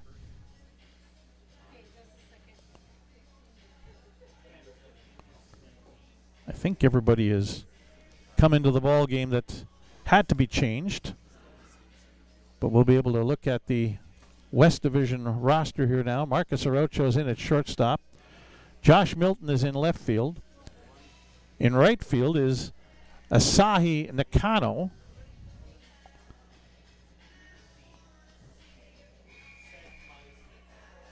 Maverick McAllister is in at third. Ben Simmons is the new DH replacing Landon Kaufman. Jaden Lusk is another catcher that's going to be coming on here right away.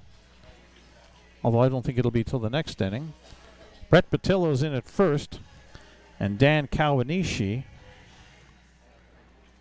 is into the game at second base.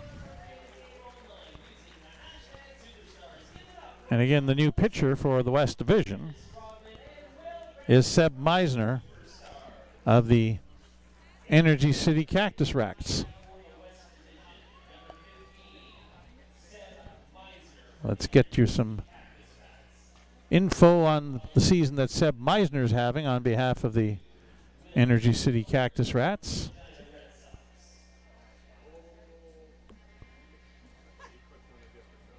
Meisner has made 6 appearances this season for Energy City. Has a 1-2 record, 22 innings pitched, a 9.82 earned run average, 38 hits allowed, 26 runs allowed, 24 of them earned, has struck out 15 and walked 10. First man he faces is Will Toger, who led off the last inning. The East Division batted around, and that one will drop in for a base hit. Now the throw into the infield, and nobody's covering second. Nobody cut the ball off, and with some good heads-up base running, Will Toger is in there into second base. So it's a single.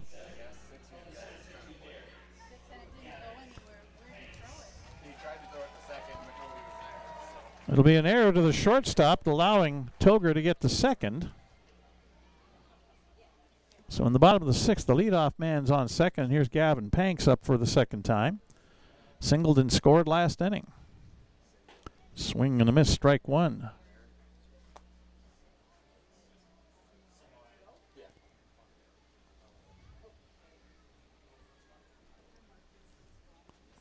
Couple of errors now for the West Division in this game.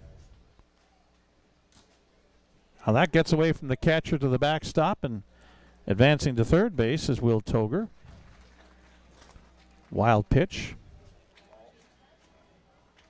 1-1 count on Gavin Panks. Justin Simard of the Regina Red Sox is on deck. Infielders, for the most part, playing back, ready to concede a run.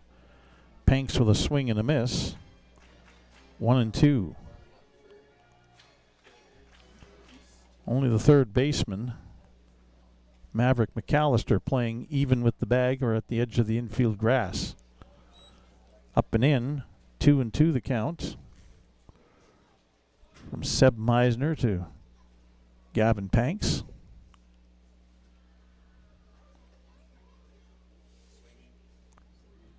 Two pitch, swing and a miss on the breaking ball, and a strikeout, and one away. So now Justin Simard, who also singled and scored last inning. The big hit last inning was the 2-run double from Joe Medill of the Weyburn Beavers, who's on deck. Cranked one down the first base line, inside the bag, inside the foul line. And 2 runs came in to score. This one's looped into right field. That'll get down a base hit. And in comes run number 6 of the afternoon for the East Division, an RBI single for Justin Simard.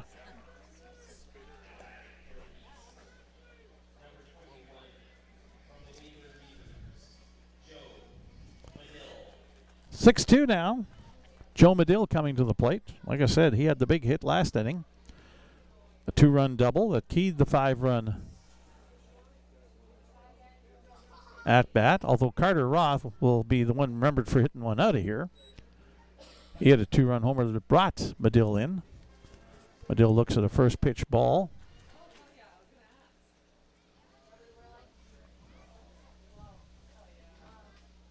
Low to him, to ball 2.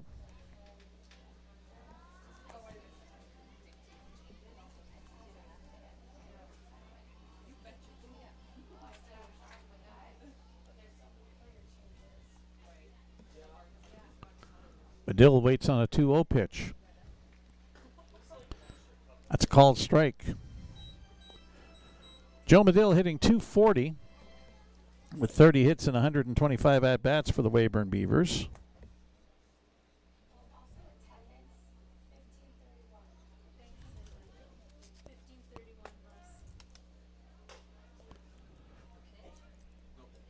No pitch there.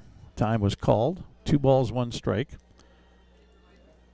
Attendance announced this afternoon at 1,531 for the 2026 WCBL All-Star Game. Pitched down low into the dirt. Blocked by the catcher Schurman, and holding his ground at first base is Justin Simard.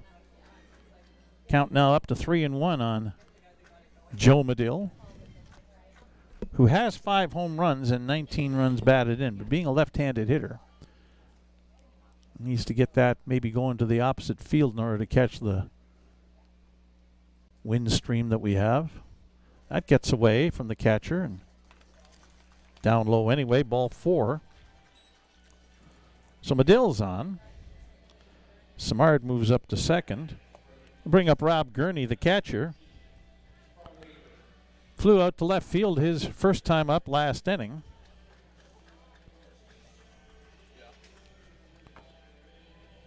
Gurney, like Medill, from Weyburn with the Beavers. .256 average for Gurney so far this season.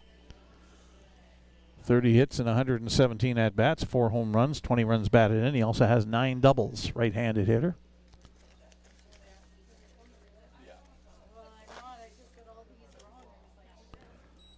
From Campbell River, BC, takes a ball, does Rob Gurney.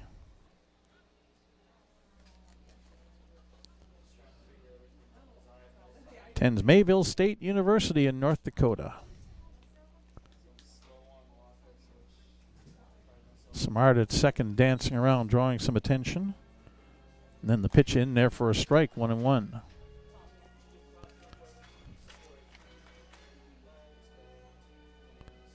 Mayville State likes their Canadians.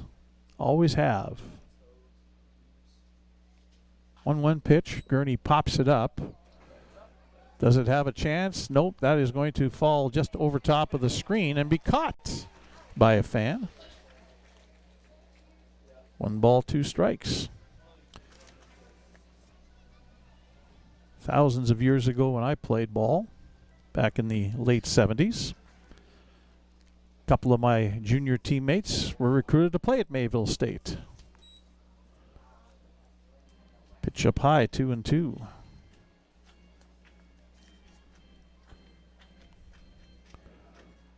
They were our junior baseball team's battery in Winnipeg. Pitcher catcher. 2-2 pitch. Popped up, foul territory. Having a look over there but not able to get to it is the West Division first baseman now into the game, Brett Patillo from the Fort McMurray Giants. So the count holds at 2-2. 1 away. On deck is Carter Roth from the Medicine Hat Mavericks, who hit that 2-run home run last inning. Hard hit line drive over the left center field fence. Gurney on the ground. That gets under the glove of the third baseman. Maverick McAllister into left field.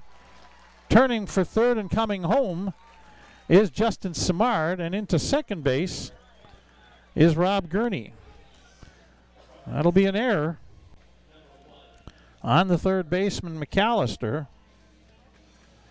That allows the run to score.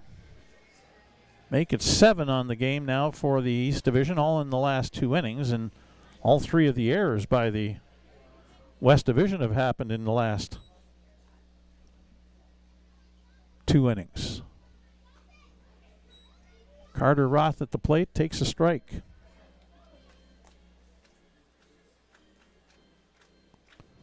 Roth at second now. Rob Gurney at third. Roth takes the pitch. Down low, 1-1.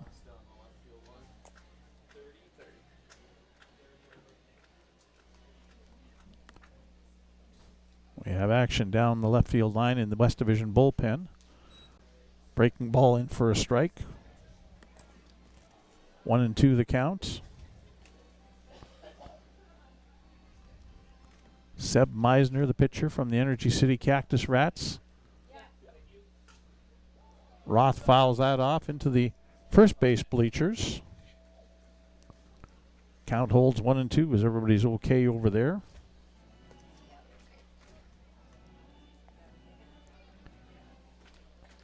Lucas Geisler of the Swift Current 57s is the on-deck hitter for the East Division. Roth pops this one up. This one is onto the screen. Almost blew back into play, but with the wind being what it is. It's been brisk today.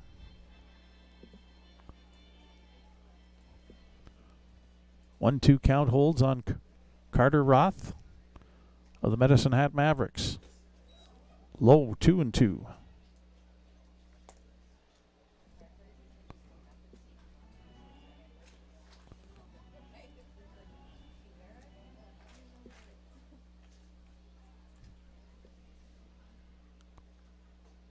Meisner's pitch. Roth back to the mound, off of Meisner towards third base. Now they've got somebody hung up between second and third. Gurney is going to hold himself at third base and tagged out between second and third. Sorry, Medill held his ground at third, and it was Gurney who was tagged out between second and third. So it's a fielder's choice. Roth is on at first. And 2 away.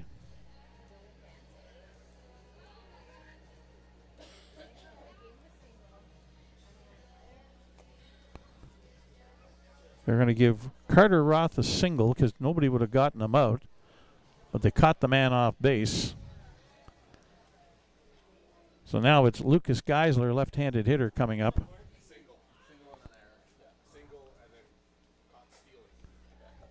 And there's a foul tip strike to Lucas Geisler.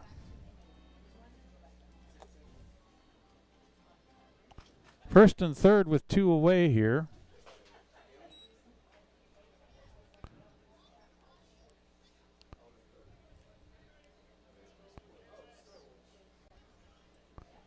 One and 1 the count on Geisler. Meisner's pitch on the inside corner, 1-2.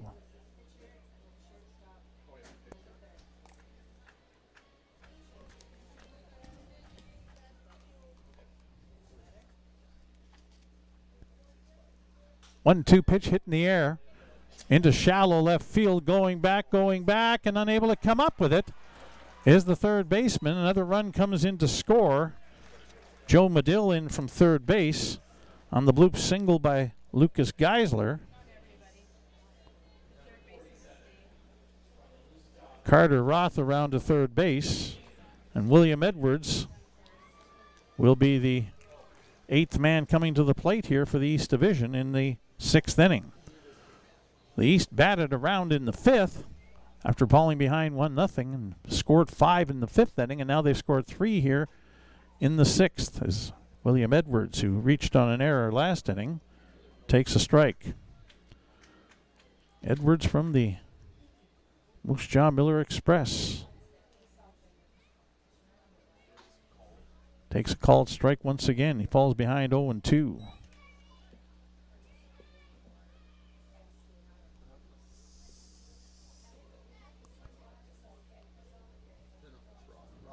Meisner ready to go. 2-strike pitch. High and away. Ball 1, 1-2.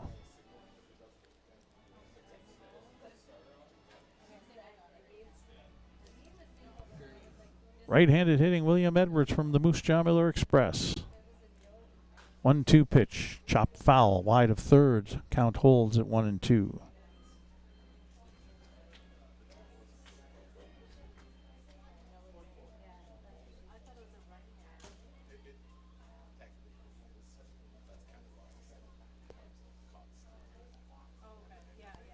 Edwards hitting .325.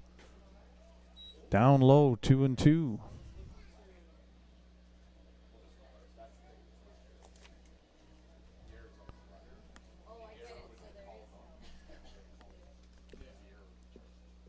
Edwards with a couple of home runs. Fouls that back, stays alive. 2 balls and 2 strikes. 2 home runs for William Edwards. 39 runs batted in as he has 51 hits and 157 at-bats. Has 8 doubles. Does the product of New South Wales, Australia. Runner going from first. He won't draw a throw as that's down and in. Ball 3. Defensive indifference, much as anything there. Second and third, 2 away. Full count pitch. Edwards chops at it. Coming on the second baseman, the throw on to first in time. Good play on that slow hit ball by the second baseman, Dan Kawanishi, to throw out William Edwards for the third and final out of the bottom of the 6th inning. But for the East, they tack on another 3 runs on 4 hits for the East Division, a couple of errors by the West, and 2 runners left on base. After 6, it is the East Division 8 and the West Division 2 as you're watching the WCBL All-Star Game on FloCollege. For more than 25 years, we've been there, helping Canadians find the extra space they need to grow and to create new memories. Access Storage. Try 4 weeks free. Details at accessstorage.ca.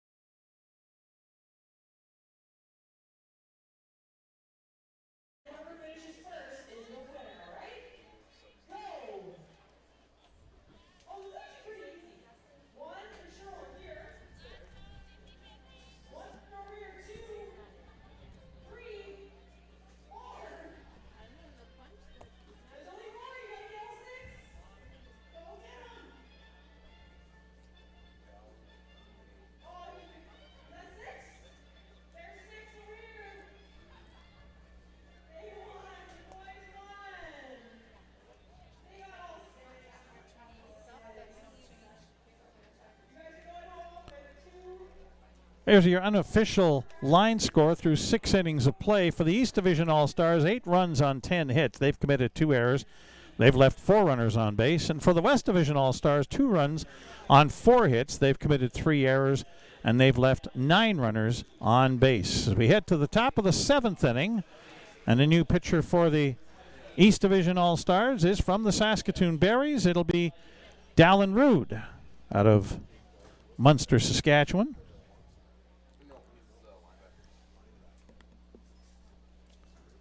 Rood will face the meat of the order, facing Elijah Hamill of the Sylvan Lake Gulls, and throws him a first pitch fastball strike.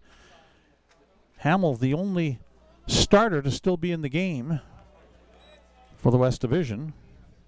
That's fouled up and out of play, and quickly Dallin Rood ahead of Elijah Hamill 0-2. Hamill's 1 for 2, singled in the 3rd inning, walked and stole a base in the 5th. Rood's pitch outside, 1-2.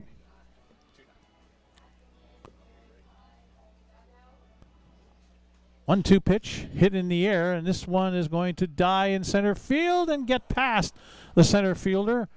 Going to be backed up. The throw into the infield, but Elijah Hamill has himself a double. Great effort out in center field by Joe Medill of the Weyburn Beavers trying to come on and make that catch, unable to do so. 5th hit of the afternoon for the West Division All-Stars. They trail by 6. And up comes Asahi Nakano, now in the game in right field for the West Division. Nakano from the Brooks Bombers takes the first pitch strike.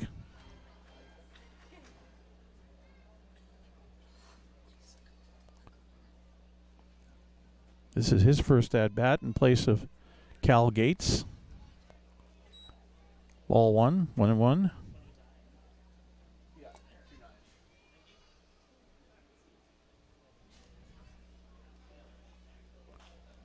Well hit. Nakano got around on it, but pulls it way foul into the parking lot beyond left field and third base. Behind in the count to Dallin Rood, 1-2.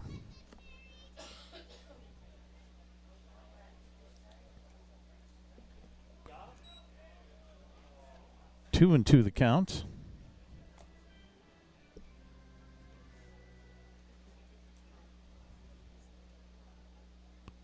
Dallin Rood been busy out of the Barry's bullpen this year.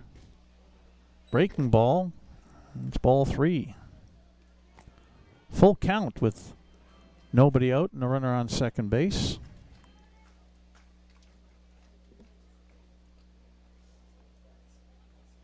Three-two, swung on and missed, strike 3. Big strikeout there for Dallin Rood and the East Division to get the first out of the top of the 7th inning.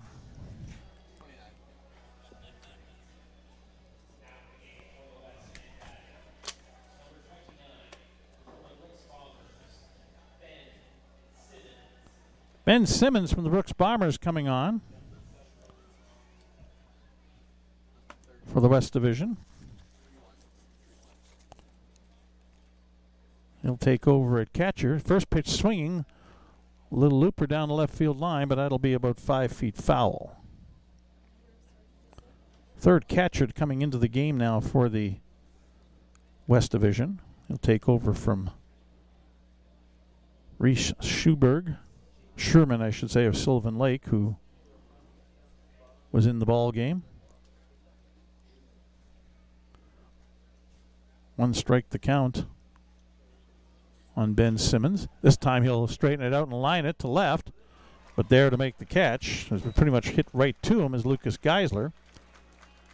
2 away.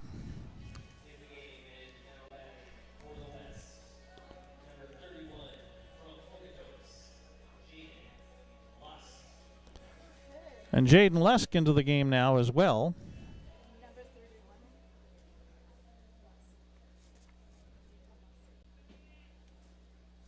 Which has Ben Simmons into the ball game to be the DH. This is going to be the catcher, Jaden Lusk of the Okotoks Dogs, who's pinch hitting.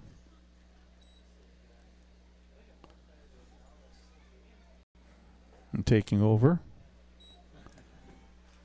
1-1 count on Lusk.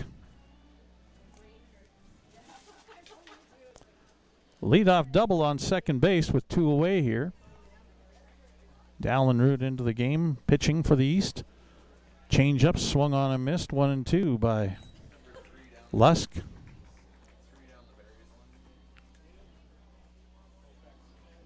Rood has made 16 pitching appearances in relief for Saskatoon this year. 18 in the 3rd innings. Just a piece foul. Count holds at 1-2. Rood has a couple of saves to his credit, otherwise no record in a 3.93 earned run average. Has allowed 17 hits in 18 in the 3rd innings, 11 runs, 8 of them earned. He has struck out 18 and walked 2.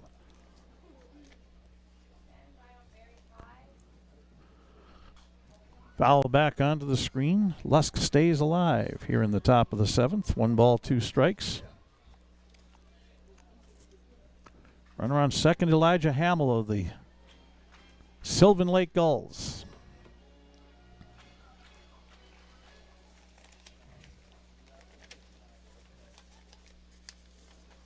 Here's Rood's 1-2 pitch, and again foul back. Lusk hanging in there. North Hills, California is where he's from, coming off his sophomore year at Vernon College. Left-handed hitter.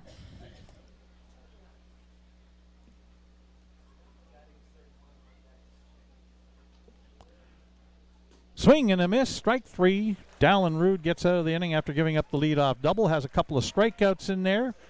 No runs, one hit. No errors for the East Division, and one runner left on base. Heading to the 7th inning stretch of the WCBL All-Star Game. It's the East Division Stars 8 and the West Division All-Stars 2 as you're watching the Western Canadian Baseball League All-Star Game on FloCollege.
New pitcher coming into the ball game for the West Division. And it'll be Braden Schneider, was what I just heard announced. And it is from the Fort McMurray Giants. 6th pitcher of the afternoon for the West Division.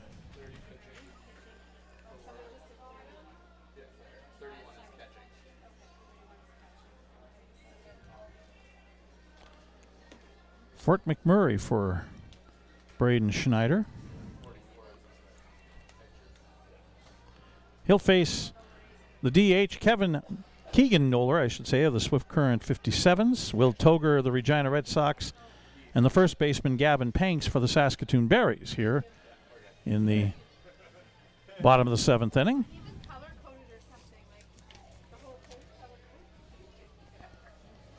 Noller struck out his first time up.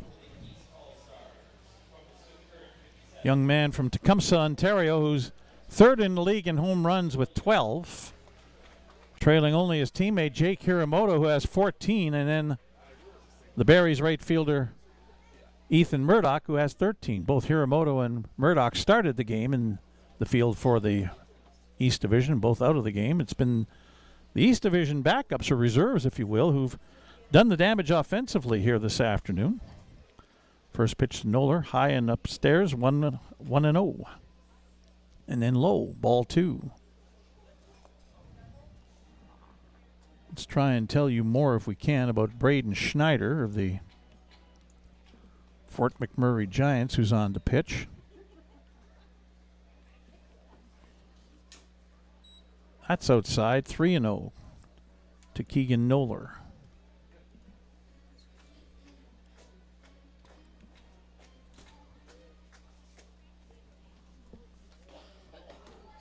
Noller takes a cut at 3-0, misses 3-1.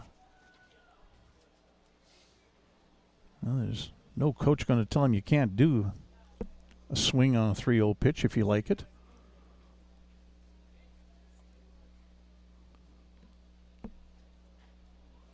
Foul tip, 3-2.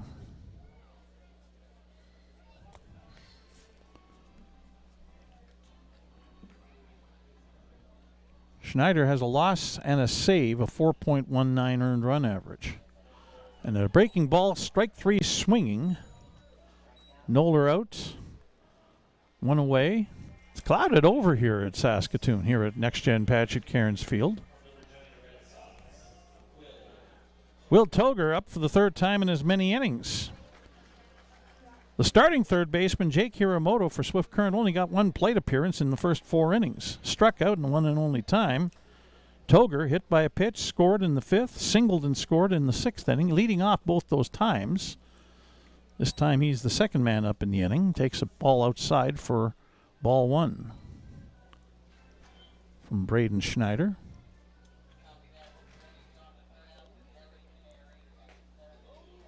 Toger holds his swing, and the appeal says no, he didn't go around, as he almost got plunked with that, trying to hold up. Pitch breaking inside on him. 2-0 the count.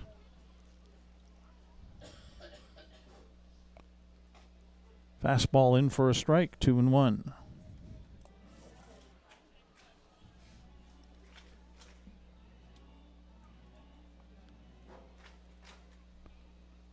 Will Toger of the Regina Red Sox takes ball 3 down and in. Breaking ball from Braden Schneider. Toger with Regina hitting .299, 46 hits and 154 at-bats coming into the All-Star weekend.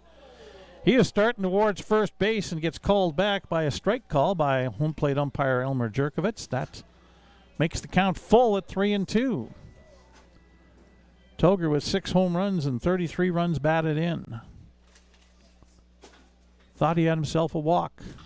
This time he'll hit it towards the middle of the diamond, fielded by the shortstop, and the throw on to first in time for the second out. Good defensive play by Marcos Arocho of the Fort McMurray Giants to go to his left behind the bag at second to make the play. And now it's Gavin Panks of the Saskatoon Berries. Singled and scored in the 5th inning, struck out last inning.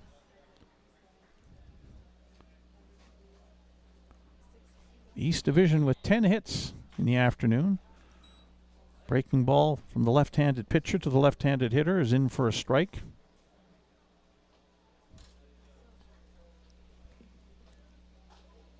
Inside, just about plunked Gavin Panks, who's been hit a few times this year. Barry's batters, period, have been hit by a lot of pitches.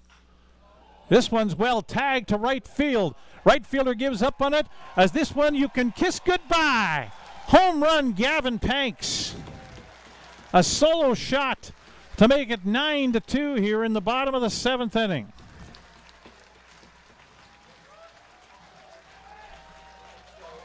Well, that'll feel good for Gavin Panks, getting a roar of approval from the crowd here at Next Gen Patch at Cairns Field, the Covington, Louisiana product, who played his freshman year at Southeastern Louisiana University, has had a big year this summer with the Berries, makes it 9-2. Justin Simard of Regina up now. Pitch high and away, ball 1. Simard has a couple of singles and scored twice since coming on in place of the Berries' Giles Salinas. 1-0 pitch is in for a strike, 1-1.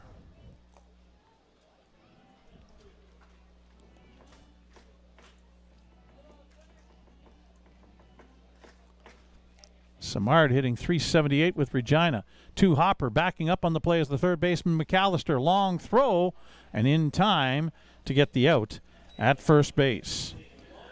But the Berries get the run on the home run by Gavin Panks, the 1 hit. There are no West Division errors and nobody left on base. After 7 innings, it is the East Division All-Stars 9 and the West Division All-Stars 2. As you are watching the Western Canadian Baseball League All-Star Game on FloCollege.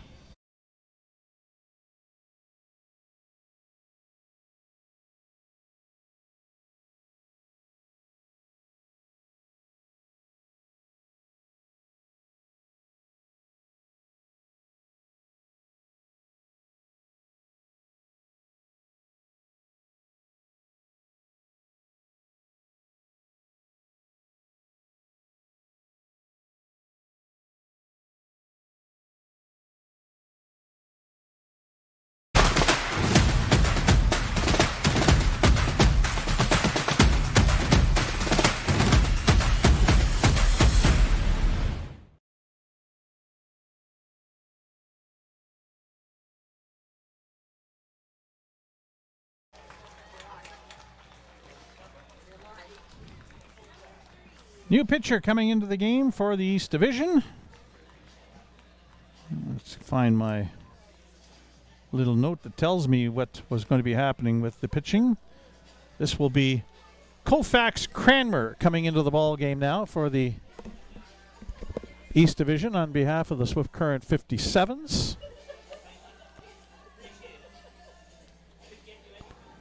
Koufax Cranmer. As I said, during the regular season when Swift Current was in town to play the Berries, somebody must have been an LA Dodgers fan back in the late 50s and 60s to name their young man Koufax after Sandy Koufax, the great Hall of Fame pitcher for the LA Dodgers back in that time and space. Koufax Cranmer on. He'll face the bottom third of the West Division order. It'll be third baseman Maverick McAllister, then first baseman Brett Patillo, and second baseman Dan Kawanishi on for the West Division here in the top of the 8th inning.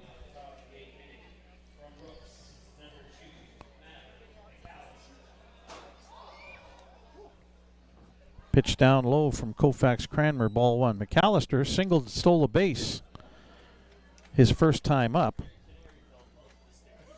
back in the 6th inning. Now he'll pop this up, shallow right field, going back, and making the catch. Nice play there by the East Division second baseman, Justin Simard.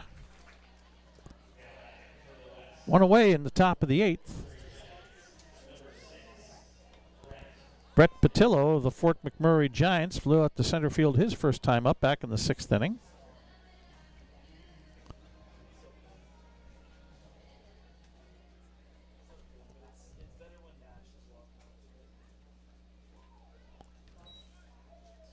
Ball one to Patillo.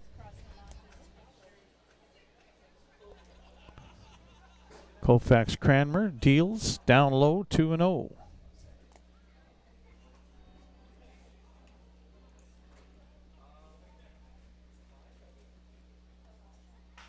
This one hit on the ground into the hole at short. Backhanded, long throw across the diamond in time. Good play by Carter Roth of the Medicine Hat Mavericks for the second out. Helps out Koufax Cranmer, who has a 1-2 record with Swift Current and a save. An 8.48 earned run average. 28 2/3 innings pitched for Koufax Cranmer. Has allowed 42 hits, 36 runs, 27 of them earned. 20 strikeouts and 14 walks. He has started games. He has been a reliever in games. First pitch down low to Dan Kawanishi of the Energy City Cactus Rats. 1 ball, no strikes. Kawanishi follows that back, 1-1. Kawanishi in the 6th inning hit a sacrifice fly to center field. Great diving play by Joe Medill.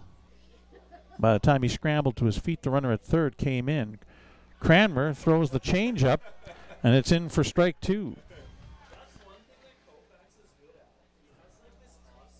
1-2 pitch. This one's hit on the ground. Gavin Panks fields it. He'll go to the bag at first and get the out. A 1-2-3 inning for Koufax Cranmer and the East Division in the top of the 8th inning. No runs, no hits, no East Division errors, and nobody left on base after 7.5 innings. It is the East Division All-Stars 9 and the West Division All-Stars 2 as you're watching the WCBL All-Star Game on FloCollege.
Hey baseball fans, make sure to stay up to date with your favorite teams across the league by subscribing to the WCBL YouTube channel right now. We have tons of free coverage for you over there, including daily highlights, full archived game broadcasts, daily game day previews, plus the WCBL report with myself and Joe McFarland every Wednesday. It's all in one spot, the WCBL YouTube channel. Subscribe today.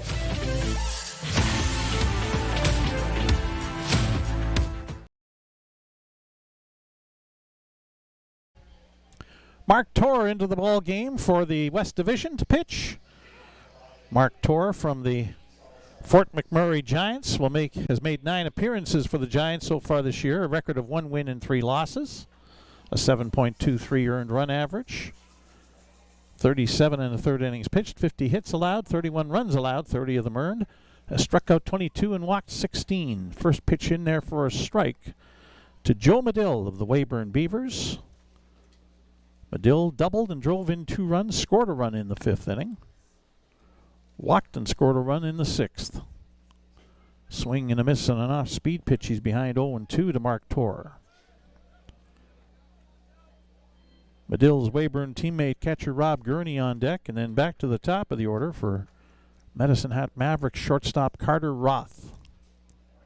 Here in the bottom of the 8th, the East with a 9-2 lead. Hit high in the air to center field. Drifting back and just short of the warning track to make the catch is the center fielder Elijah Hamill, who's been in the game the entire game from the Sylvan Lake Gulls. One away on the long fly ball out by Medill, hit it to the deepest part of the ballpark. So now Gurney coming up. He's 0 for 2, reached on an error his last time up. It brought in a run, one of 3 scored by the East Division in the 6th inning. West Division opened the scoring back in the 3rd with a single run. Gurney first pitch swinging, and there's a line drive base hit into left field. So like I say, the West scored in the 3rd inning, went up 1-0, and it held that 1-0 lead until the bottom of the 5th. And then the Berries changed up all their starters, put in the second string guys, or the backup guys, the reserves if you will, and scored 5 times in the bottom of the 5th, gave up a run in the top of the 6th to make it 5-2, but then put it away as it's turning out right now with 3 in the bottom of the 6th and another single run in the bottom of the 7th inning on a home run by Gavin Panks of the Saskatoon Berries. Carter Roth takes a called strike. Roth is also homered in the ball game. He had a 2-run shot in the 5th inning in that 5-run inning. Change up. Popped up in the air, coming over to have a peek is the catcher Jaden Lusk, but it's out of play, and Roth is behind 2 strikes on the count. To the new pitcher for the West Division, that being Mark Torr of Fort McMurray.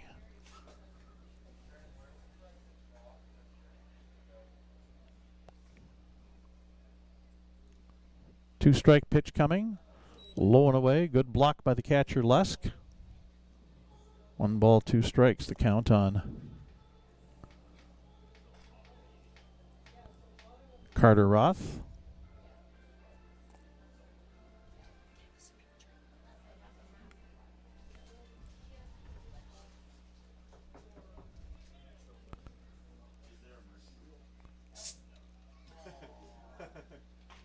There's called strike 3 on Carter Roth, 2 away. So it'll bring up Lucas Geisler, who's 1 for 2. Singled and drove in a run in the 6th inning, lined out to the shortstop back in his first plate appearance in the 5th. Runner on first is Rob Gurney of the Weyburn Beavers for the East Division. This is Lucas Geisler of the Swift Current 57s. You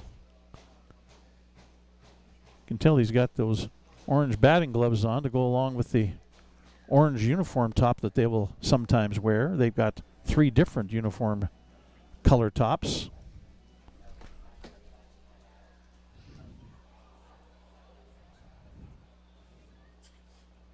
Short lead at first for Gurney. Here's a line drive, straightaway center, but coming on is Elijah Hamill to make the catch. And he'll retire Lucas Geisler and the East Division in the bottom of the 8th inning. No runs on 1 hit. There were no West Division errors and 1 runner left on base. As we head to the last chance for the West Division in the top of the 9th inning of this WCBL All-Star game, it is 9-2 for the East over the West. You're watching the WCBL All-Star game on FloCollege.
Top of the 9th inning, Nathan Pizio of the Moose Jaw Miller Express coming on to pitch for the East Division.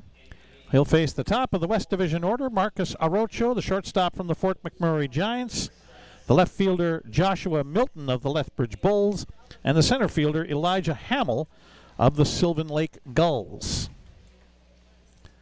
9-2, the East with the lead, looking to finish it off. Pizio, closer for the Moose Jaw Miller Express, looking to do the same here today, although it's not a high leverage close ball game type of situation. But Pizio has a win and 6 saves and a 2.08 earned run average. He has had an outstanding season out of the bullpen for Moose Jaw. 14 appearances for Nathan Pizio. 17 in the 3rd innings pitched. He's allowed just 7 hits, 4 runs, all earned, struck out 15 and walked 8. Marcus Arocho up for the 2nd time, walked and stole a base back in the 6th inning. Hits the first pitch on a line into center field, but over to make the catch a few steps to his right is Joe Medill for the first out. So now Josh Milton of the Lethbridge Bulls, who struck out his first time up back in the 6th inning.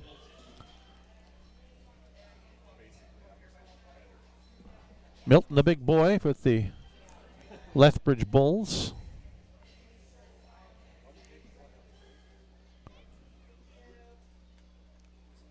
First pitch swinging, fouled off at the plate, strike 1.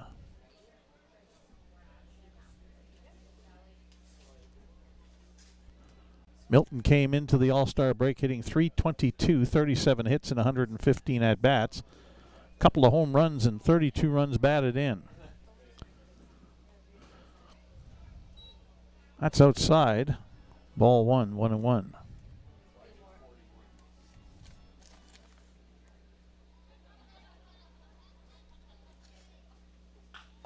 This one's hit up the middle. Going to be backhanded. And a long throw to first base. Panks digs it out of the ground at first. A nice defensive play by Justin Simard, who had to range to his right and backhand the ball and throw cross body. Didn't get a lot on the throw, but just enough to beat out Milton at first base for the 2nd out. And now it's last chance here for the West Division. They're down to their final out as it's Elijah Hamill of the Sylvan Lake Gulls. And again, the only player to start to go through the entire game and play all 9 innings. This is his 5th plate appearance. He's 2 for 3 with a walk. Takes a first pitch strike.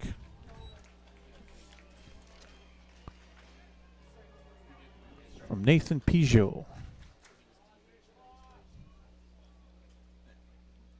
Swing and a miss, strike 2 on a fastball. Down to the final strike now for the West Division.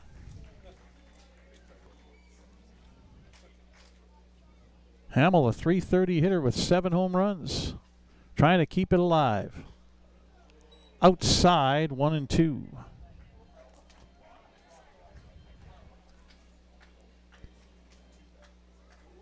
Hamill with 29 hits and 88 at-bats. Played in 25 games. Hard hit ball, and that gets up over the glove of Panks into right field. And that'll be a base hit. Sixth hit of the afternoon for the West Division. It'll bring up Asai Nakano of the Brooks Bombers. Struck out his first time up.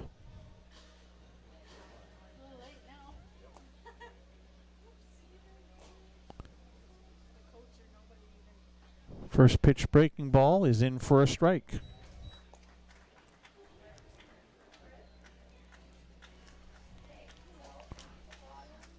For an all-star game, this has moved along quite rapidly. Check swing. They're going to call him strike 2 on that. So now down to the final strike. The West Division trailing 9-2 with a runner on first and 2 away.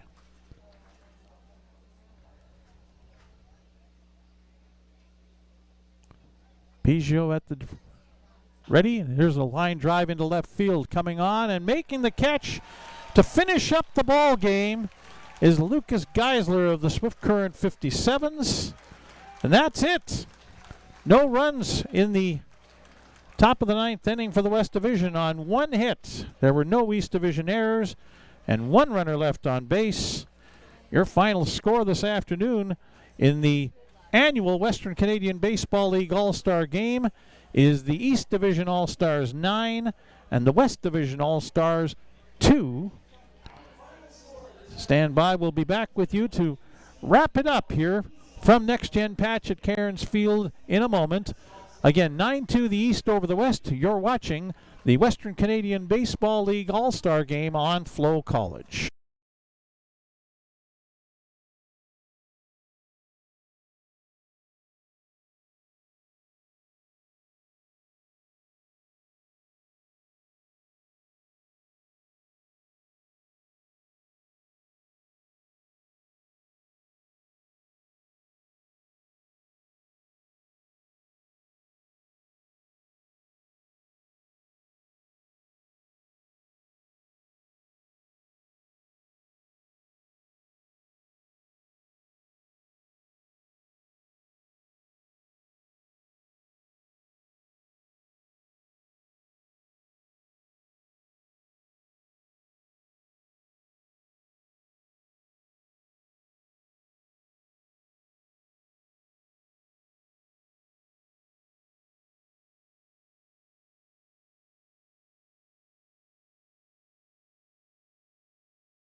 It's handshakes all around at Next Gen Patch at Cairns Field as the 2026 edition of the WCBL All-Star Game has come to a close.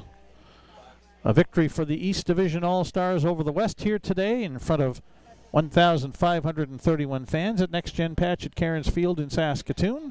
9-2 the final. Your final unofficial line score for the East Division, 9 runs on 12 hits. They committed 2 errors. They left 5 runners on base. For the West Division, 2 runs on 6 hits. They committed 3 errors. They left 11 runners on base. The East Division used 9 different pitchers. And so the winning pitcher becomes the guy who worked the top of the 5th inning and finished, and that's David Gordon of the Regina Red Sox. He was the guy that came out of the game and was the last pitcher in the top of the 5th inning, and that's when the East Division came on and scored the 5 runs.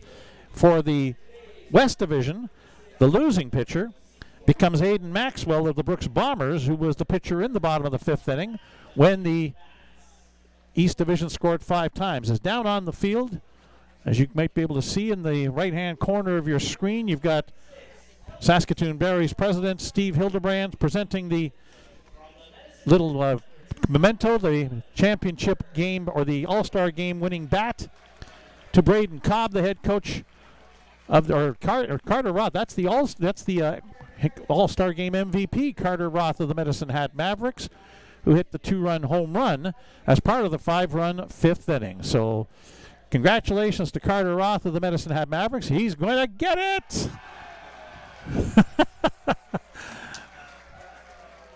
The ice bucket's full of Gatorade. And I think Montana Getty, the interviewer, also got nailed a little bit there, but that's the way that goes. That's the perils of the job. But anyway, again, your winning pitcher is David Gordon of the Regina Red Sox, the losing pitcher, Aiden Maxwell of the Brooks Bombers. The game took 2.5 hours to play here in Saskatoon in front of 1,531 fans. 9-2 the final, East over the West. Next action for the Saskatoon Berries. You have to go now until Monday, July the 27th is the next time we'll be with you from this location, Next Gen Patch at Cairns Field. It'll be the Berries playing host to the Medicine Hat Mavericks. That's on Monday, July 27th. It's a rain-out makeup game starting at 7 o'clock. So until then, and on behalf of everybody from the Western Canadian Baseball League, thanks to all of your help from the league level over the weekend with all the festivities yesterday that we went through, the bunt competition, the home run derbies, the concert, today's All-Star game. Thank you to the folks with the Western Canadian Baseball League, all the gang involved with Flow Sports, FloCollege, the Saskatoon Berries, the Saskatoon Entertainment Group. On behalf of my wife, my producer, Verna, I'm Les Lazaruk. Thank you for watching the WCBL All-Star Game here on FloCollege, and we'll be back with you again on Monday, the 27th of July, when the Berries play host to Medicine Hat. Have a great rest of your Sunday. We'll talk to you in about 8 days' time. You've been watching the Western Canadian Baseball League All-Star Game on FloCollege.